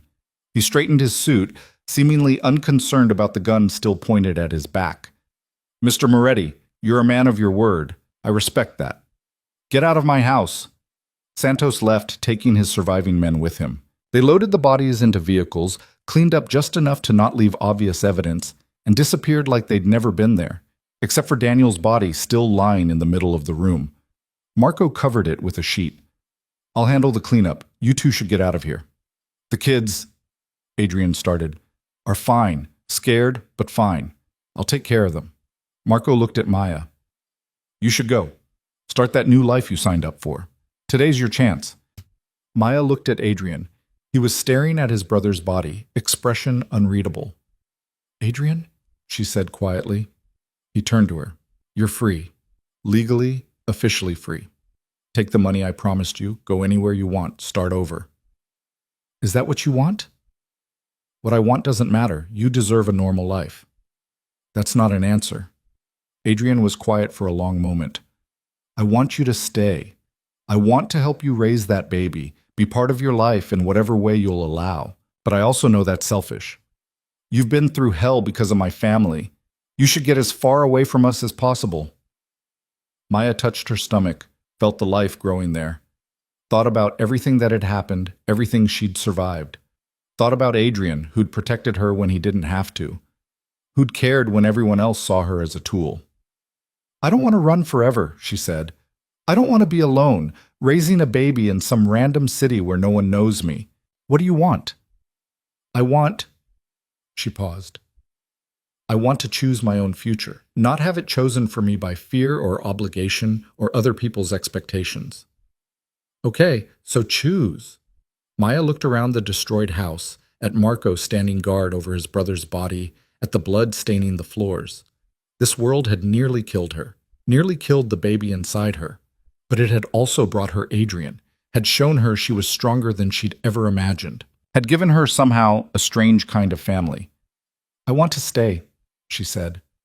"Not in this house, not in this life exactly, but nearby, close enough that you can be part of this baby's life if you want to be. Close enough that I'm not alone." Adrian's expression shifted. "You're sure?" "No, but I'm sure I don't want to leave." He moved closer, took her hands carefully. "I can't promise it'll be easy. My world has a way of pulling people back in. I know, and I can't promise I'll always make the right choices. I don't need perfect, I just need honest." Adrian pulled her into a hug, and Maya let herself lean into it, let herself cry for everything that had happened, everyone they'd lost. When they finally pulled apart, Marco was watching them with an expression that might have been approval. "You're both idiots," he said. "But at least you're honest idiots." The months that followed were complicated. The baby grew despite everything, and Maya grew with it. Adrian set her up in an apartment in Brooklyn, far enough from his world to feel safe, close enough that he could visit regularly. He came to every doctor's appointment, helped pick out furniture for the nursery, held Maya's hair back when morning sickness turned into all-day sickness in the second trimester. He also dealt with the aftermath of Daniel's death. The families who'd gotten their money were satisfied, but there were still debts to manage, relationships to rebuild, territory to secure. Maya tried not to think about that part, tried to focus on the baby, on building something stable. At 7 months, she finally told Rochelle everything. They met at a coffee shop, and Maya laid out the whole story. Daniel, Adrian, the accountant, all of it. Rochelle listened without interrupting. When Maya finished, she was quiet for a long time. "That's insane," she said finally. "I know. You could have died. I know that too. And you're staying near him, near that world." Maya touched her stomach, feeling the baby kick. "I'm staying near someone who cares about us. The world comes with it, but I don't know. It feels worth it." Rochelle shook her head. "You're braver than me, or crazier. I honestly can't tell which. Probably both." They rebuilt their friendship slowly. Rochelle met Adrian, was clearly suspicious of him, but eventually warmed up when she saw how he was with Maya. how he listened when she talked, how he made sure she had everything she needed without being controlling. At 8 months, Maya went into early labor. Scared her half to death until the doctor said it was just false contractions. The baby wasn't ready yet. Adrian stayed with her through the whole thing, held her hand, looked more terrified than she'd ever seen him. "I thought I was going to lose you," he admitted afterward. "You almost did, several times." "I know, and every time I realized how much he stopped, how much I need you in my life." "Need or want?" "Both." Maya squeezed his hand. "I feel the same way. Took me a while to admit it, but I do. Even knowing what I am, what I do, I don't love what you do, but I love who you are when you're with me." She smiled. "That's enough." At 39 weeks, actual labor started. Fast and brutal. No time for epidurals or calm breathing exercises. Maya screamed through most of it, crushed Adrian's hand, threatened to kill him for putting her through this, even though technically he hadn't. 10 hours later, at 3 a.m. on a Tuesday, she gave birth to a healthy baby boy. The nurse placed him on her chest, this tiny screaming thing that was somehow hers, and Maya felt everything shift. All the fear, all the trauma, all the questions about what came next, none of it mattered compared to this moment. "He's perfect," Adrian whispered, touching the baby's tiny hand. "He's really loud," Maya said, but she was smiling. They named him James. No middle name, no connection to the Moretti family. Just James Carter, starting fresh. Adrian held him while Maya slept, this powerful criminal cradling an infant with surprising gentleness. When she woke up hours later, he was still there, watching James with an expression she'd never seen before. "What are you thinking?" Maya asked. "That I'd burn the whole world down to keep him safe." "Let's maybe not do that." "Okay, but I would." James grew fast. 1 month, 2 months, 3. Maya moved through the exhaustion of new motherhood, learning to function on no sleep and cold coffee. Adrian was there more than she expected, changing diapers at 2 a.m., walking James around the apartment when he wouldn't stop crying, researching baby gear with the same intensity he probably brought to criminal enterprises. "You're good at this," Maya said one night, watching him rock James to sleep. "I'm terrified every second that I'm going to mess him up." "That's called parenting." "Is it working?" "Look at him. He loves you." It was true. James's eyes tracked Adrian whenever he was in the room, reaching for him with tiny hands, calming down just from hearing his voice. At 6 months, Adrian asked the question Maya had been waiting for. "Move in with me." They were at the park, James asleep in his stroller, enjoying rare sunshine. "Move in where?" Maya asked. "I bought a house, not the estate, not anything connected to the organization. Just a house. Big yard, good schools nearby, quiet neighborhood." He looked nervous. More nervous than she'd seen him facing down armed criminals. "I know it's fast. I know we haven't defined what this is, but I want us to be a family, the 3 of us."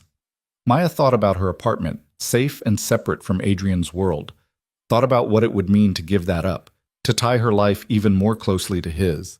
Thought about James, who deserved a father, who deserved to grow up knowing he was wanted, loved, protected. "Okay," she said. "Okay? Yes, let's be a family." Adrian's smile was worth everything. They moved in 2 months later.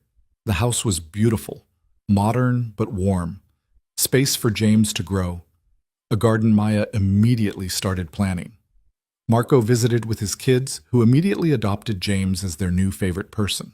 Sophia especially, carrying him around and explaining all the important things he needed to know about being part of their family. "Is Uncle Adrian your boyfriend now?" she asked Maya during one visit.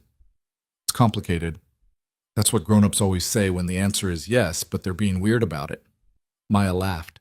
"You're probably right." That night, after everyone left, after James was asleep, Maya found Adrian on the back porch staring at the yard.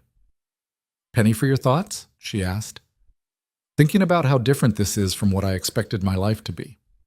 "Good different or bad different?" "Good. Scary, but good." He pulled her close. "I never thought I'd have this. A family that wasn't built on obligation or bloodlines, just choice. We chose you too." "I know. Still doesn't feel real sometimes. Maya leaned into him, comfortable in the silence. Inside, James made small sleeping noises through the baby monitor, their son, their family. A year after everything fell apart, Adrian asked her to marry him. They were on the roof of his old building in Manhattan, the one where he'd first taken her after pulling her into this world. The city spread out below them, a million lights in the darkness. I know this isn't traditional, Adrian said, holding a ring that probably cost more than most cars. I know we've done everything backwards. But Maya, you and James, you're the best thing that ever happened to me, and I want to make it official. I want the world to know you're mine and I'm yours, and we're choosing this every day. Maya looked at the ring, at Adrian, at the city where she'd been so scared and lost and broken. Yes, she said, but on one condition. Anything.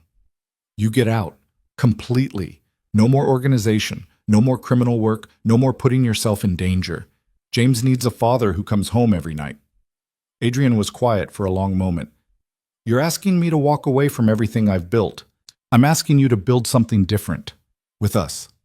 He took her hands. I'll do it. It'll take time to transition everything to Marco, to make sure it's stable. But I'll do it. For you. For James. For us. They got married 6 months later in a small ceremony. Rochelle was maid of honor, Marco was best man, and James babbled through the whole thing from Lucia's arms. It wasn't perfect. Adrian's transition out of the organization was messy, creating tensions with families who didn't understand why he was leaving. There were threats, complications, moments when Maya wondered if they'd made a mistake. But slowly, gradually, he pulled away. Handed off responsibilities, severed connections, became something closer to legitimate. 2 years after James was born, Maya found out she was pregnant again. Unplanned, like James, but this time wanted. This time built on something solid. Adrian cried when she told him, actual tears, happy ones. We're doing this on purpose this time, he said, hand on her stomach. No running, no hiding, just family. Just family, Maya agreed. Their daughter was born on a spring morning, healthy and loud and perfect. They named her Elena, after Marco's wife. Sophia cried when she heard, said it was the best name ever. Maya watched Adrian hold their daughter, watched James toddle over to investigate his new sister, and felt something settle in her chest. This was what she'd been fighting for. Not safety, not money, not even love exactly. Just this, a choice she'd made, a family she'd built, a life she'd claimed from the wreckage of everything that tried to destroy her. Years later, when James was old enough to ask questions, Maya told him the truth, an age-appropriate version anyway, that his biological father had made bad choices, that Adrian had stepped in, that family was more than just blood. James listened carefully, then said, "So Dad's not my real dad?" "He's your real dad in every way that matters," Maya said. "He chose you, chooses you every single day. That's more real than anything else." James thought about this. Okay, that makes sense, and that was it. No crisis, no identity struggle, just acceptance. On James's 10th birthday, Adrian took him aside, had a conversation Maya wasn't privy to. When they came back, James was grinning. "What did you two talk about?" Maya asked. "Dad told me about my biological father, the whole story." James bounced on his heels. "He said I should know the truth now that I'm old enough to understand." "And how do you feel about that?" "I feel like I'm glad Dad's my dad and not that other guy." James hugged Adrian. "This is better." Adrian looked at Maya over their son's head, eyes bright. This was better. All of it. The past still existed, Daniel's choices, the violence, the fear. But it didn't define them, didn't own them. They'd built something new from the wreckage, something strong and real and theirs. And every night, when Maya tucked James and Elena into bed, when Adrian wrapped his arms around her and they stood watching their kids sleep, she remembered how close they'd all come to not existing. How one terrible choice by a selfish man had somehow led to this. She didn't believe in fate, didn't think things happened for a reason, but she believed in fighting for what you wanted, in choosing family over fear, in building something beautiful from broken pieces, and standing there with Adrian, with their children safe and sleeping, with a future spreading out before them full of ordinary, beautiful moments. That was enough. More than enough. That was everything.